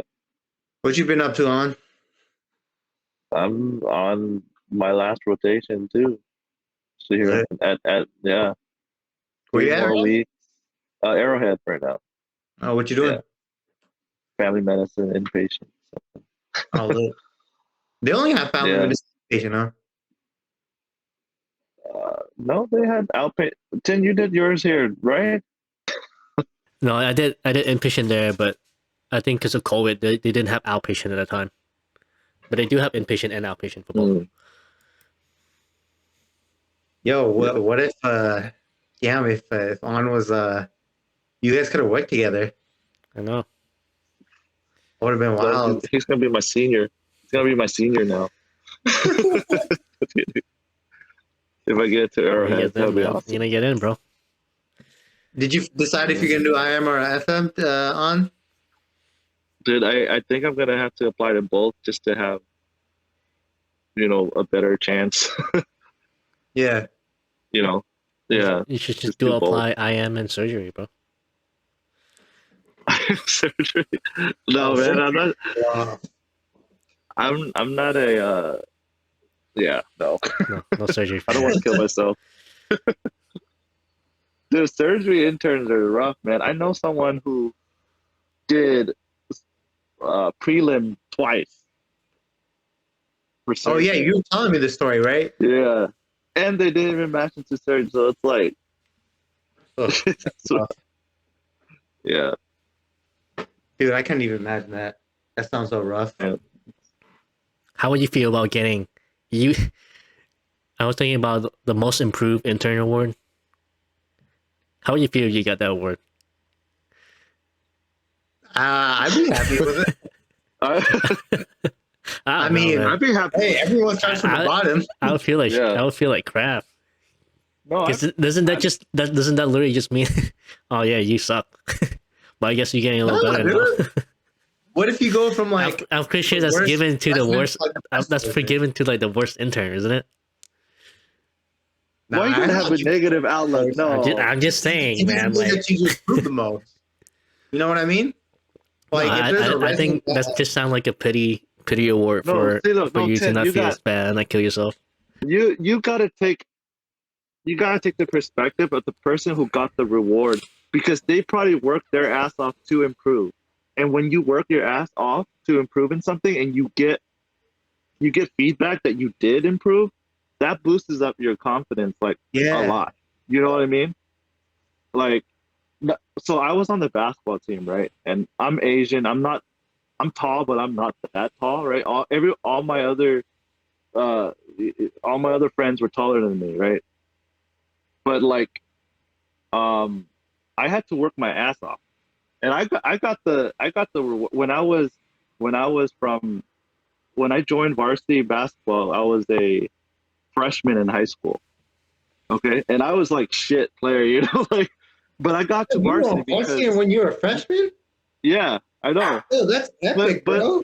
yeah, but like I actually got the most improved award because I was the freshman in varsity, so like even though they knew I had the potential, I wasn't the best, and I got the most improved, and I liked it because I felt like it was a good feedback because I worked my ass off, to show that I can play, so I could get more playing time. Because I was like, it's cool I'm in varsity, but they're not giving me much playing time. So I worked my ass off, like I practiced more, and then I got more playing time, and then the coach actually noticed it, so he gave me the most improved. You know what I mean? Yeah, but And then the that's next year, so that's mean that's because you know that you already trash. No, but yeah, No, that's hey, not my point then though. you get to like 100. Yeah, but that's not the point though. Like it's like the end, like It's my the angle. like the finish. Yeah, my finish line. I'm like, wow, like someone actually noticed that I've improved, sure. and I worked, so I got like that feedback. Yeah. Does that make sense? I Like all the understand. hard I work mean, I see didn't. why it Yeah, feels good. If you know that you yeah. were So trash in the like, first place. But just yeah, get, but like but that's not look, but like, listen, like, just getting that award doesn't that mean that you were trash in the first place? Yes. No, not yeah, necessarily. but that's not the point. But that's not the point though. See, but that's not the point of the award. I mean, I know that's not The the point. award is I mean, obviously, they're not giving you the like, hey, man, you trash. you're trash. No, I mean, award, yeah. I'm sure it's come out with good faith and be like, hey, good job, you did really Yeah. well. You used to be trash, and now you're much better. But Yeah. it's still it's still. But like, oh yeah, you were trash.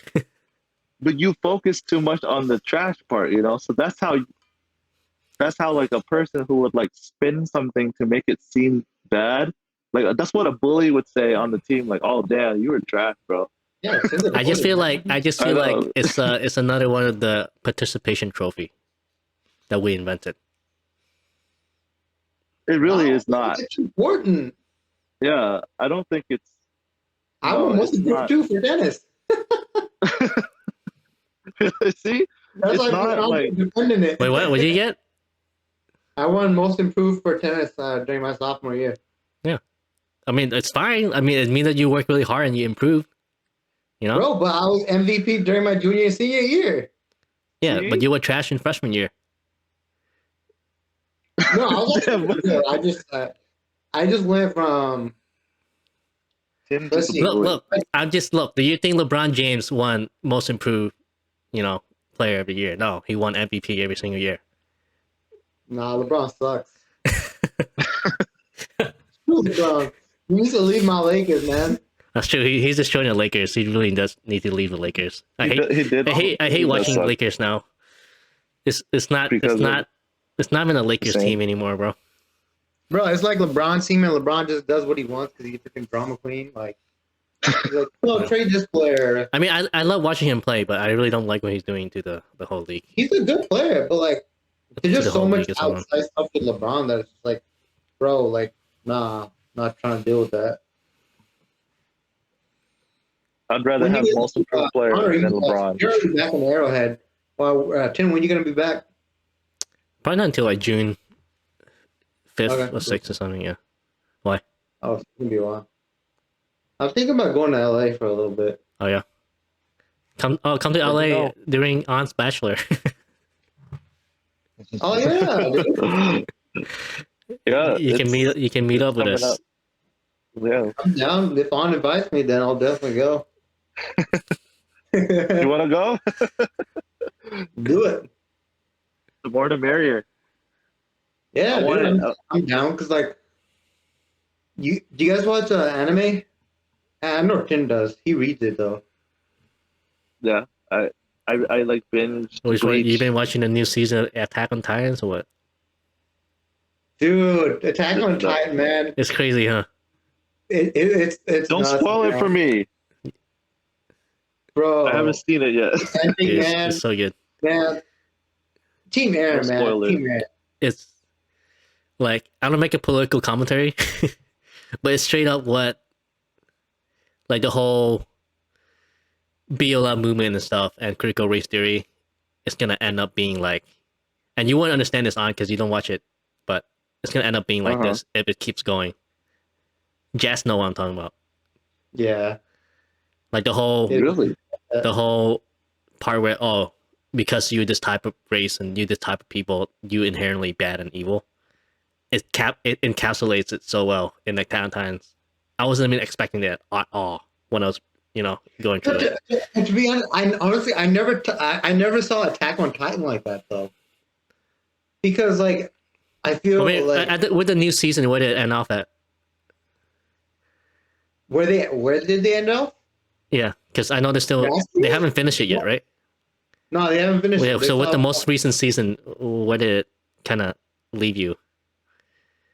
is if you're on Team Aaron or if you're on Team everyone else. So it shows you the other side of the wall already Yes, on the island. but the thing is, like, I feel like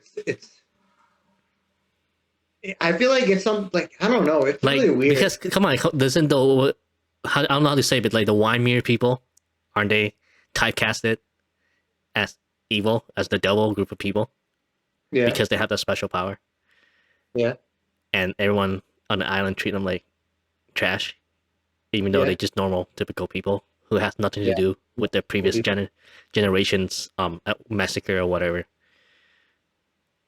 Dude, it's a really good political commentary.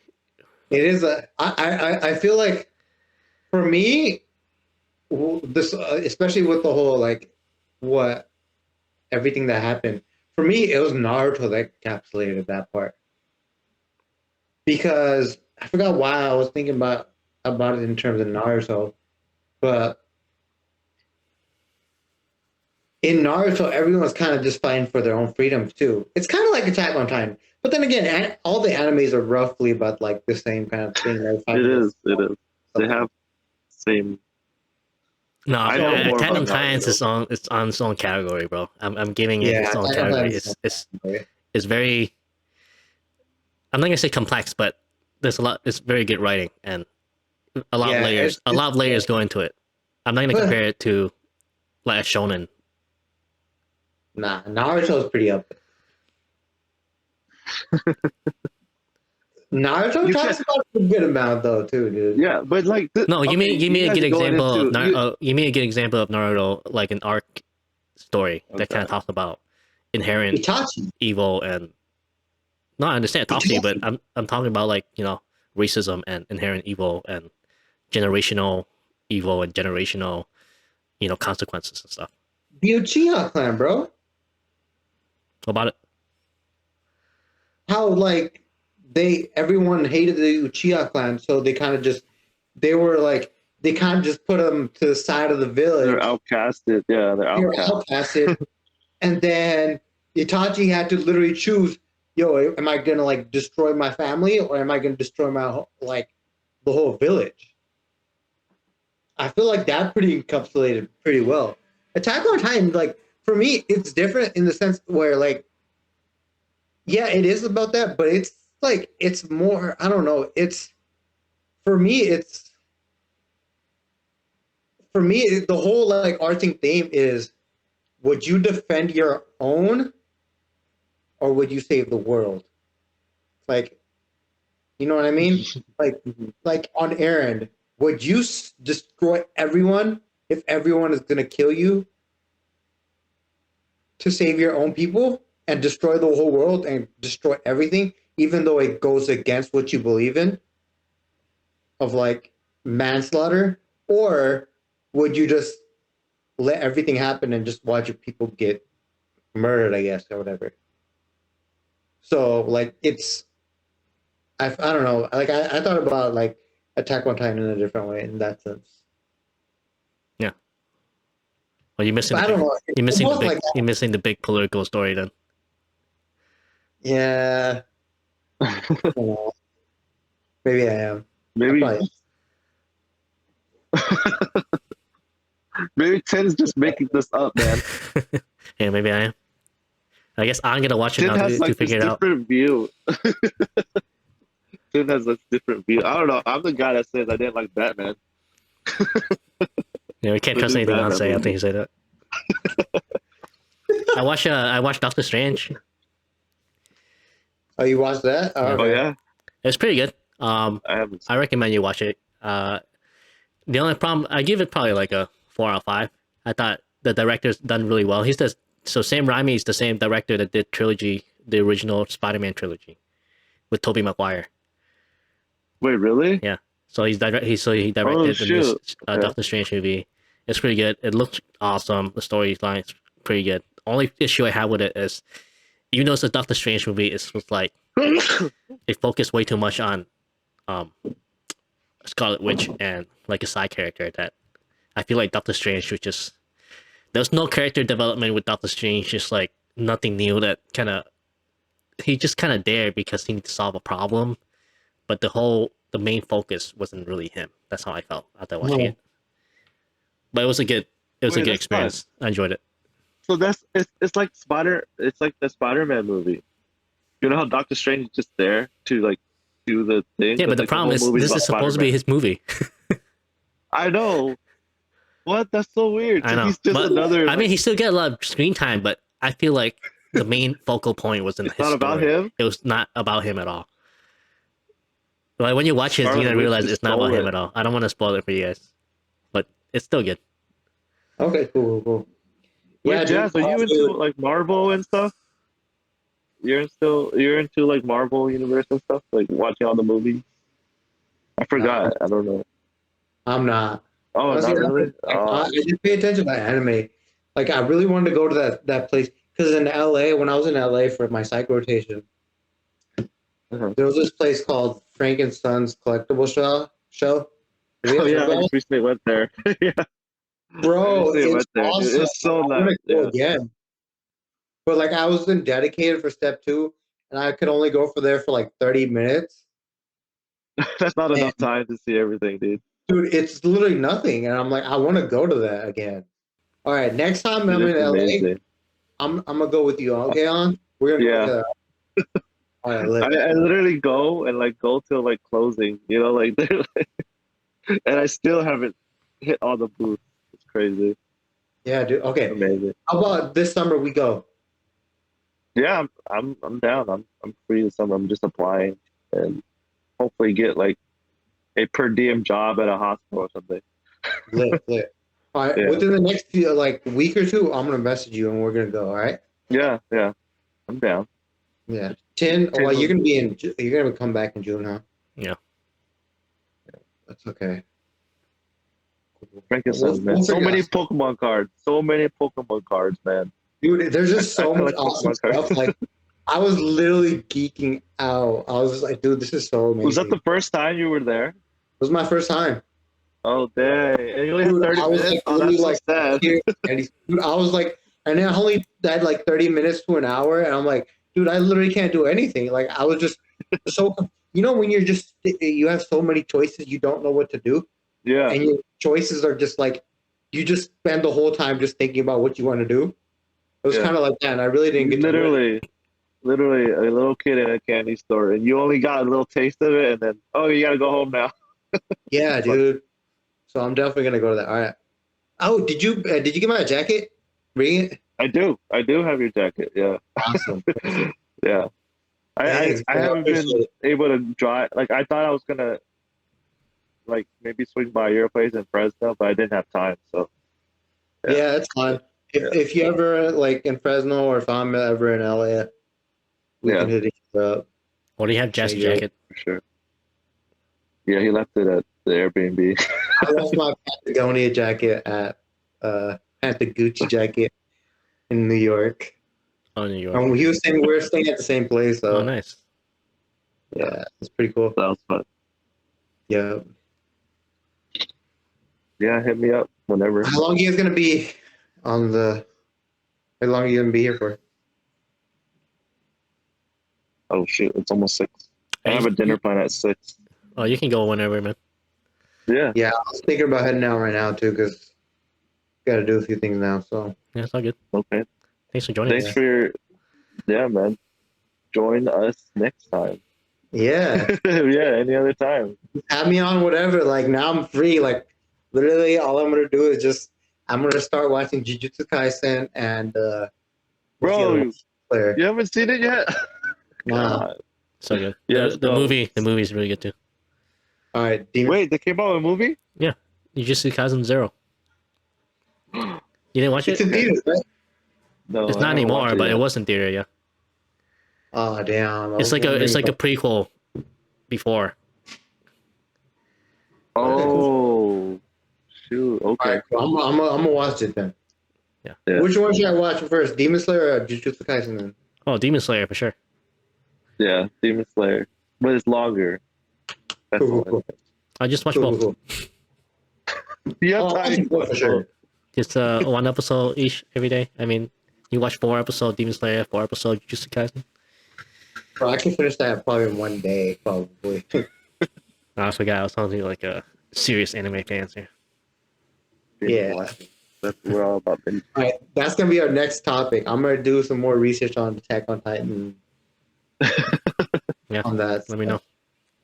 Yeah, I'll let Let's you do know. it. We Let's can do talk about it on the next podcast, something like that. All right. All right, All right, bud. guys. All right, later, Jess. See you guys. Peace.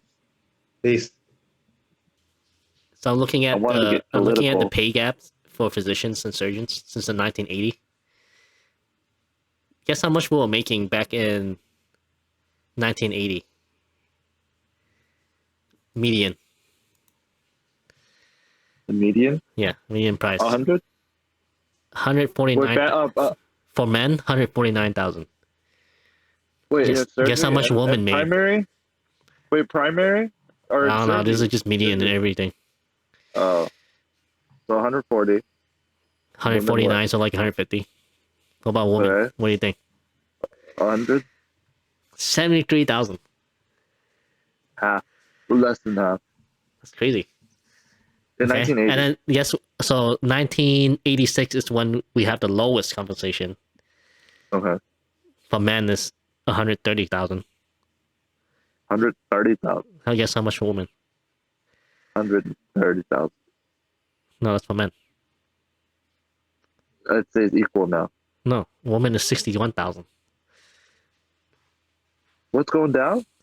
Yeah, so this is the lowest, right? So for men it's lowest, so it's 133,000 1986, and then for women 61,000. Damn, dude. So according to this graph, there's always like a pay gap between men and women.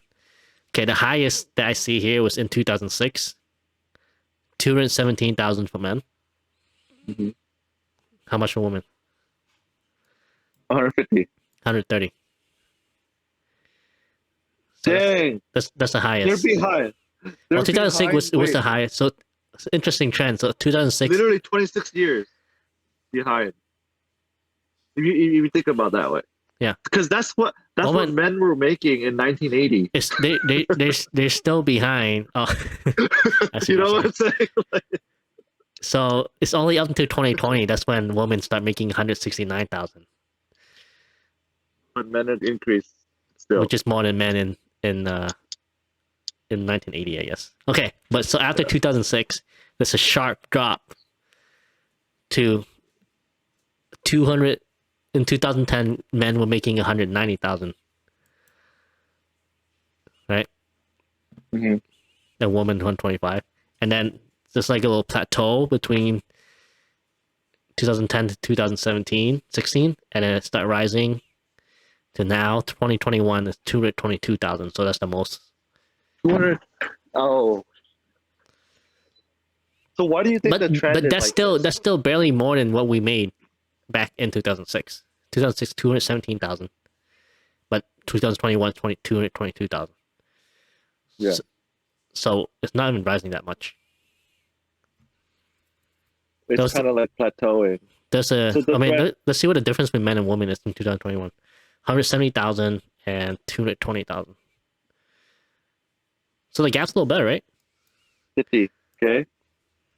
Yeah, 50K. Yeah, the gap is like much better compared to before. It was like half. Yeah. That's wild. Yeah. Now it's only like a fourth. Yeah. 1/4. Yeah. So since 2006 is when women's wages start rising a lot, but there's still a wage gap. I want to bring on like a girl in the medical field to kind of talk about this and ask Bring in why. your wife, She's very biased. or bring in my companion. She's been brainwashed by me. So maybe we bring in your wife. Yeah. Yeah. I think We Patty. can discuss about the wage gap. Well, She always talks, dude. She always talks about, dude. She gets so much crap. Like why do you think men get paid more than being women? an Asian, being small in the medical field, dude. She feels it every day. Is this from patients or for other Like professionals? for her patient demographic, dude. Like they keep on. Well, would you calling say her that? a Would you say nurse that and all this stuff. her patient demographic is what, like lower class, lower education level? Yeah, lower class, lower educated, and not Asian. You know how? This is another thing. You know that non-Asian person don't really know how to tell an Asian person's age. You know, we can kind of tell, like, oh, Well, I mean, like this Asian guy. You know what I mean? But like a white guy, it's like they look at Patty and like, you look 16. You know, like well, that's just but because they're like not used to seeing a lot of Asians. that's what I'm saying. Yeah. Like they don't know how to. But not specific. It's not specific to Asians. It's the same with Yeah. like it's the same with like for me personally, like Uh, because I've been around Asians so much now. It's kind of you can tell their age. like no, if I look at Better. like people of other races, it's kind of hard for me to gauge the age too, and also like like the stereotype was what like all Asians look the same. Yeah. But that's because they don't see a lot of Asian people, and it's the same effect for me. Where now I'm kind of like, because I don't see a lot of white people, I'm like, like I find myself like, dude, like all these white guys like all these white people look the same to me. Same thing Yeah, no, with that's- like black people. No, I agree with you. Yeah, I have that problem too. But I agree But with that's you. not because we're racist. It's just because we're not used to seeing a lot of Yeah. different faces. You know? So that's what I'm saying. Like her patient population, they're not used to seeing a lot of like Asians Yeah. in general. So when they see one and Patty looks young, they just think like you look like you're in high school, like, and like Patty, like it kind of shakes her a little bit because like, she's gone this far to become a doctor and all this stuff. And like for them, it just like rubs her the wrong way, and like they don't even take her serious. It also like translates to like patient care, because like they don't actually take her seriously Yeah. too, when They- she's trying to be serious in her job, like that actually affects her like day to day. Yeah. Like I know it sounds kind of like petty a little bit, but I try to like put myself in her perspective. Like even me as a medical student, like tall, and like I could like say something and like the patient would believe me. Yeah. But like Patty in her status, like like saying something that is actually meaningful, they're like, don't take her seriously, and that actually affects her, like her like, I don't know, just mentality at work. Yeah. And it's just like another thing on top of like residency itself, that just makes it hard. Yeah. So like it's another thing. I mean, it's a social thing. Like study shows that Yeah. people who like typically like male, taller than average, a little more like older, Mm-hmm. tend to display more like authority, and like people believe them more, and that's just a social thing. It's just unfortunately Yeah, that's that's how it is. tough. So I think yeah, the next So podcast we could definitely bring in someone, woman, healthcare field. Patty's gonna just go on and on. Bring Patty on here. You'll hear too much about it. Let's dissect her brain. Tell her to start wearing platform shoes, and start getting more buff. And anything, Yeah, I'll tell her to like reframe her mind and just be like, you know what? I look really young for my age, and I look good. I try to tell her that too. That's better than people thinking you're like 40 years old when you're actually 25. So Yeah. it's the opposite effect. Yeah. I mean, your wife's gonna start working soon, right? She's gonna she's gonna feel it too. Yeah. It's, I don't know how she's gonna take it, but it's Well, yeah. tough. So back to the question: what do you think men get paid more than women?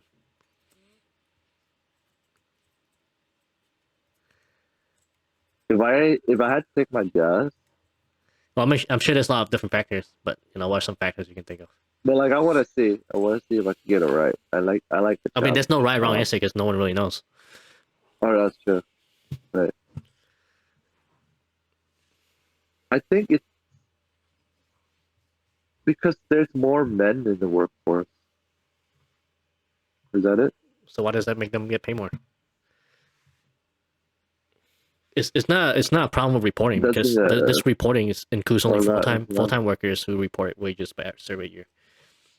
And I don't think that's true. I don't think there's more men. oh, I don't think there's more male physicians than female physicians. really? Oh, okay. But Wait, so there's actually but no. Okay, the fact that you wait, hold on. The fact that you told me there's no solution, that's kind of crazy.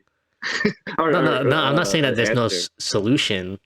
I'm No, just not saying solution. Sorry, answer. There's no like reasoning. no one can There's really. like no I mean, it's the same reason problem. why. It's the same thing with like poverty or homelessness and stuff. It's multifactorial, so you can't really just say one thing. Right. So like one plays a bigger role, maybe. Right. I haven't really thought about this. I think it's just like males Well, I mean, tend to the thing that people go to is because of like wait. systemic sexism, right? Yeah, so I was And gonna say males want and the to. patriarchy. Yeah. Yeah. I think because no, see, I don't really know much about the workforce. Like I've never been in like the position to like hire someone and like, oh, this person should get paid this. I don't know how that works out. Like how does one determine like, okay, this person gets paid 50,000 and this person gets paid 49,000? Like what determines that? But I think that's what I would get down to the bottom of first to understand.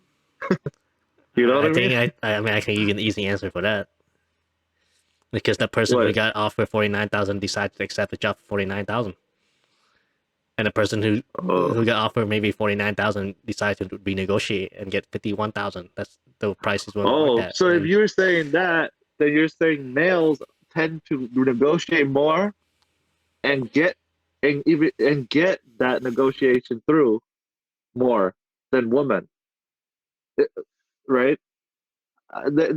There's like different scenarios. Let me say,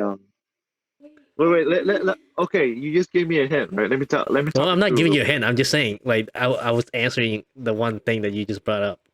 No, I'm but saying I wanna like further look into it. So if you're saying that it's the negotiation is a part of a thing, right?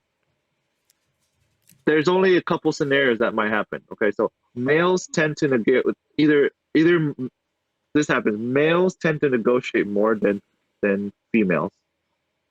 So when you negotiate, you have a better chance of getting paid more. Okay, or the other scenario is that both sex negotiate the same amount, right? But only males tend to get their negotiating accepted more frequently than females, yeah, you're right. That could be the option too. right? So which one is it, right? Is there studies like that? So you know So what I like mean? Like, some would say it's because of sexism. That's why men will get the offer accepted more. mm, But it could just be because the men's more persistent and they're not willing to take no for an answer. Because on right. average, have you taken the personality test I told you about? Yeah. You never gave me that Oh, free really? one. Let me gift you and Patty the personality test. I think it's really because you guys can take it and then compare the result to each other, and you can like know more about each other. I Yeah. think like me and two things. I think it's so like we understand each other so much more, and we just like you can like kind of know To ration out some how of to your deal with like arguments. how to deal with like problems and stuff, and like one person's more extroverted than the other, then like you understand why your partner doesn't like to go out as much, and it's not because they're boring or anything. Are you done, babe? Okay. Huh? Um, Oh, my arm's getting tired. Yeah.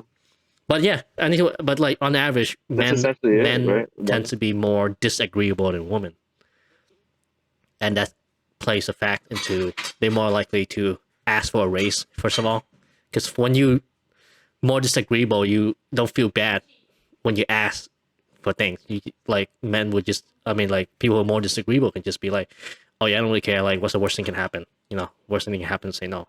But then you're more agreeable. You're gonna kind of take into people's like, feelings, like, oh, I feel bad for asking for a raise. Like, do I really, am I really good enough to ask for this number of a raise? And I don't want to put them in this situation and stuff. So women tend to be more, a little bit more agreeable than men. So I think that could factor into the wage gap too. Is that really? That's one aspect of it that I feel like That's one contributes. aspect? Yeah, men are more likely to ask for a raise, and they're more likely to get better negotiation deals because they're willing to say no. I have a lot of things. I have a lot of theories about this. We can save it for when Patty gets on. But I mean, what else do you think? Because I think it's disingenuous to just say, "Oh, sexism and patriarchy. That's why women get paid less than men." There's more to it. Because that yeah. Because now again, it's the same thing with poverty and stuff. You just giving a single variable problem to a multi-variable problem, and you're trying to dumb it down to say it's one problem, and this is how you fix it by fixing the patriarchy and fixing sexism. And I think that's disingenuous, and I think it's not going to solve a problem that you want. I totally agree with you. It's kind of like an incomplete thinking. Like you haven't really like looked at all the nooks and crannies of it. You know, like It's too simplified. It's too simple. Yeah. But I think one thing that they make a good point is that it's because of like maternal care. Like women, they can have to go on maternity leave. They can have babies. They can have kids. You know, so over the years of their career, they're gonna be working less than their male counterpart because they gotta take time off. They gotta take like almost a year off. 9 months. Okay, wait, not 9 months. They're just pregnant for 9 months, but then when they deliver, maybe they take like a few months off. But again, that's kind of disrupt their, career prospect. No, I think that you brought up a good point because that time that they spend out of maternity leave, right? That's time lost to like show your boss, your company that I'm good at doing this and I deserve more pay. Mm-hmm. It's like a hiatus. Yeah, because so then when you come back, you're kind of like restarting. You're like starting over. And it's just inherent to their sex chromosome. Yeah, it's like biological. There's nothing they can do about it. So it's like this gap is almost like stunt. Like it's just made because biologically we're made differently. Isn't that crazy? Yeah. So that's why. Wow, that's interesting. So I think that's a good problem that we can try to solve, but I don't really know what to do about it. I think they should just like maternity leave, like higher payment, something. I don't know. But then that goes analogous to the what's that whole thing like college admissions, they like have reserved spots for like affirmative action. Yeah. There's just gonna be that, like affirmative action for females because we know that they're gonna have maternity leave, so they should have like a boost or something. You think that'll? No, I'm not sure what you're trying to say. So like a boost in the pay or what? Yeah, boost in the pay just because of their like boost in salary or like pay them more when they're on maternity leave, or make maternity leave longer. Or are you talking about so like boosting the salary overall, like annual salary? I think boosting salary overall annually. I mean, then that just comes down to negotiation, right? Yeah, that's true too. I mean, because what's the government gonna do? Be like, oh, you know what? You need to add an extra $10,000 if it's a woman. Is that what you're trying to say? Yeah. Because I think that's a problem because now Like, why would you want to hire a woman if you know that you have to pay them extra? Because then, so the That's next true. thing you gotta do is like put out another affirmative action where you say your workplace is gonna have 50% women, 50% men. Because otherwise, the place is gonna hire all men, and they'd be like, "Hey, you discriminating against women." Yeah, that's right. Never mind. See, and then another problem with this too, this argument of the pay gaps, it's being sexist towards women, and so let's not even, so don't even talk about the pay gaps in like positions and stuff, right? So there's been this thing going around saying that the pay gaps, I'm sure you heard of it, right? Like the pay gaps It's between men across and the women. board. Between men It's and women, across like the women board. get paid 83 cents for every man who get paid $1. You heard of that? Yeah. That's a myth. Why? Oh, really? What? Yeah. I mean, you just think about it rationally. If you if you only have to pay a woman 83 cents versus $1 an hour per man, wouldn't you just Why would- hire a bunch of women in your company? No, but that's not the. No, but like. Wait, hold on. Like, shouldn't we see that all across the board?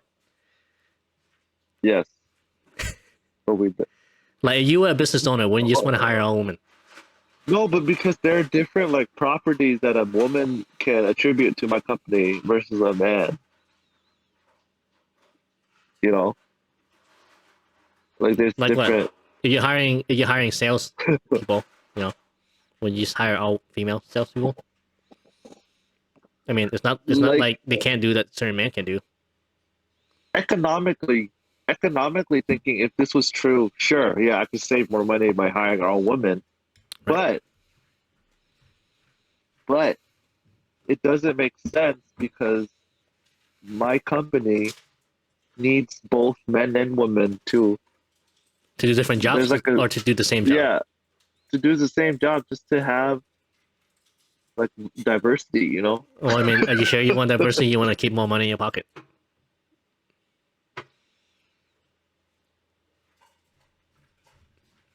Bro, this is the blowing my brain right now, bro. No, so Because look, yeah, you should do more research into that because I'm gonna get a lot of backlash for this, you know, especially with other women out there. I brought this up with Ashley and Courtney too, and they hated it. But it's the wage gap that whole thing with the wage gap on average that they published a while ago that talks about the wage gap overall. I'm not talking about physicians and surgeons and stuff like this one is a separate study. But that study that they keep saying that women get paid less than men at 83 cents to every dollar the man makes. There's a lot of factors they consider. They just look at the whole workforce. Okay, so first of all, they look at the whole workforce as a whole, and they don't stratify the data based on experience that works, right? Based on what kind of job it is, right? Men are more likely to do more dangerous job, work at oil rigs. They're gonna get paid more, right? Men are more likely to go into STEM fields, engineering, computer, right, like coding, right, and they're gonna get those are higher paying fields compared to women who are more likely to go into more people related careers like teachers, nurses. So they because they have different career path. Like men tend to go into more higher paying jobs. First of all, men are more likely to willing to relocate to a different locations that pays more compared to women. Women like to stay near home and near their friends and family and their relatives and stuff. So they're less willing to move.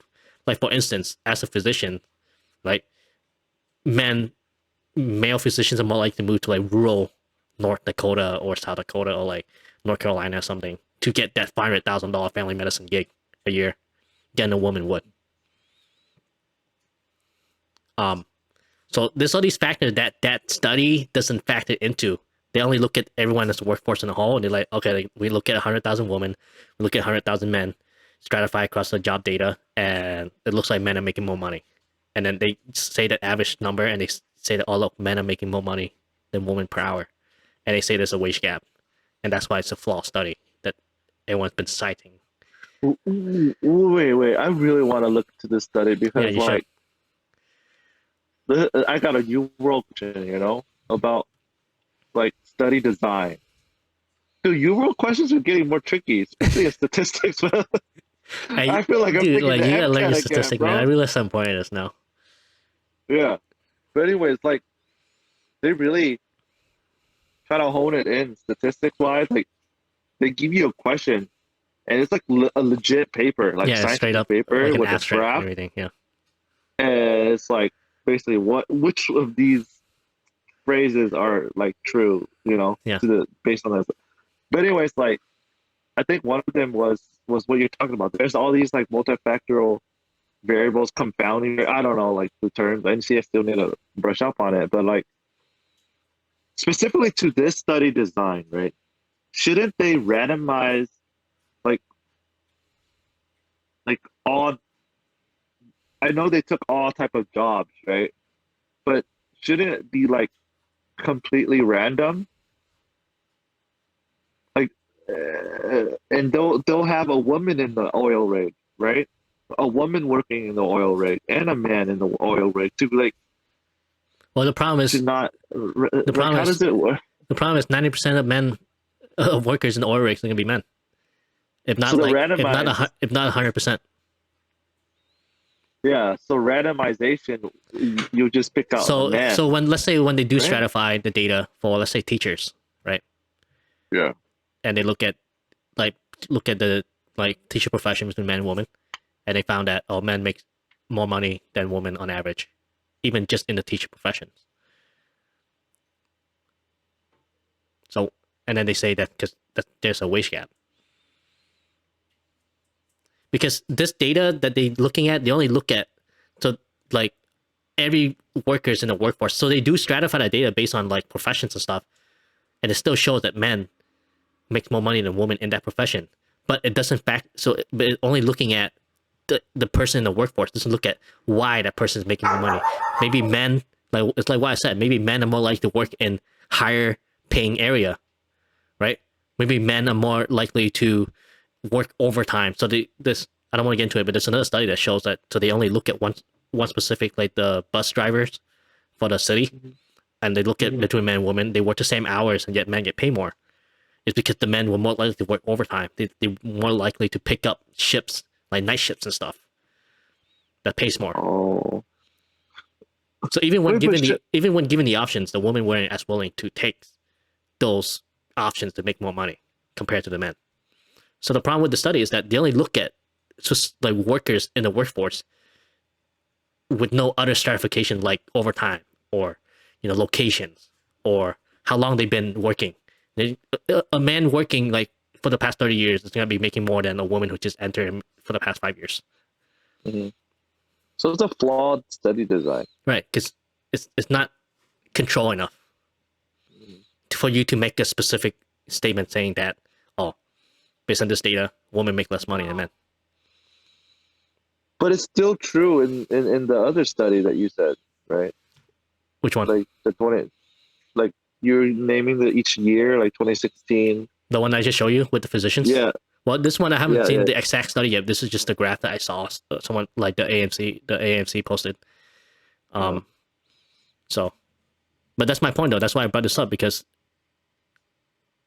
I was trying to kind of go into like the reason why it can result in this mhm, graph that shows that men are making more money than women. mhm. Wow. You either you're brainwashing me or like this is actually. I am brainwashing you. I just want you to have see this is why it's nice to have free speech, right? Because you're hearing the other side, you know, Yeah, and I want to hear the other and side. then you can decide What which what was ones you Ashley and think makes Courtney's more side? sense. I want to know. I don't want to put words in their mouth, so you gotta bring them on and Well, have them and have them okay, talk for don't you. say Ashley and Courtney. Just say what's the other side. Well, the other side What is that you should. is because there's sexism, or systemic sexism that is against women, and it's the patriarchy that's keeping women's wages low. And Ah, I the see. problem that I have with that is because you're not finding the real root. You're not. It's like for instance, like let's say maybe if the actual reason or one of the big factor of why women was getting paid so low compared to men is because they might not be as good at negotiating as men, right?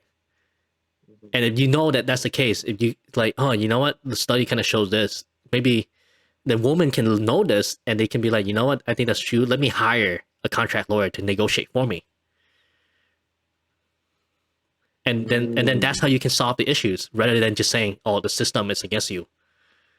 And well, no, I don't know what they're trying to we can do. I don't know what How I to really solve don't know that? what the problem to defeat the patriarchy and systemic sexism is. But how would you prove that? Let's say your hypothesis was the negotiation thing. Men negotiate are better negotiators than women. Yeah. Right. But how would you prove that hypothesis is true? So the null hypothesis would be that men and women negotiate at the same. They have the same success rate. How would you make a study design like that?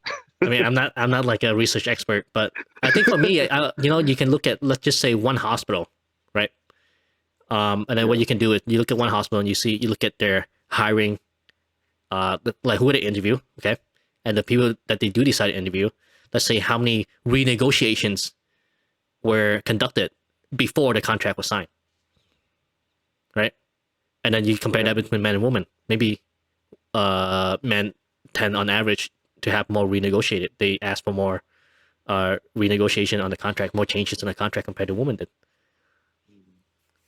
And then like based on that, I'm like there's surprised. so many things that you can learn from that. Then you can see like, using that data, you can be like, oh, women tend to. Dude, let's do it. But I'm surprised that no one has done it. It seems it's pretty simple. You can get that data, right? So let's do it. Why I not? don't know. Like you probably just gotta contact the hospital. I don't know. The problem is like I don't know if they'd be willing to be transparent with their hiring practices, right? Like first, like they don't want people to know how much their coworker make. I think when you sign a contract, I think a lot of the time they make you like, oh, you can't disclose how much you make to your coworkers and stuff. There's got to be a way to get this data. Yeah, I mean, if they were willing to, no solve one's the done problem, this? but But has no one done any data about like the negotiation thing? I'm not sure. Maybe someone did, but see, that's another thing too. Like if you don't, if all you're doing is blaming sexism and patriarchy, then you wouldn't even think about these problems to run these data in the first place. Dang, man. Let's do it. Yeah, you should look into it. All right. Thank you guys for tuning in. Listen to us next week. Maybe we'll talk more about this wage gap. This is interesting, man. Tin over here educating me like always. Brainwashing. Stop brainwashing too. Stop reading so much, man. You gotta have me catch up too. Let me brainwash you something Yeah, brainwash me, bro. next time. I was gonna talk about the satanic group, but you know, I don't know. Jazz was into that stuff.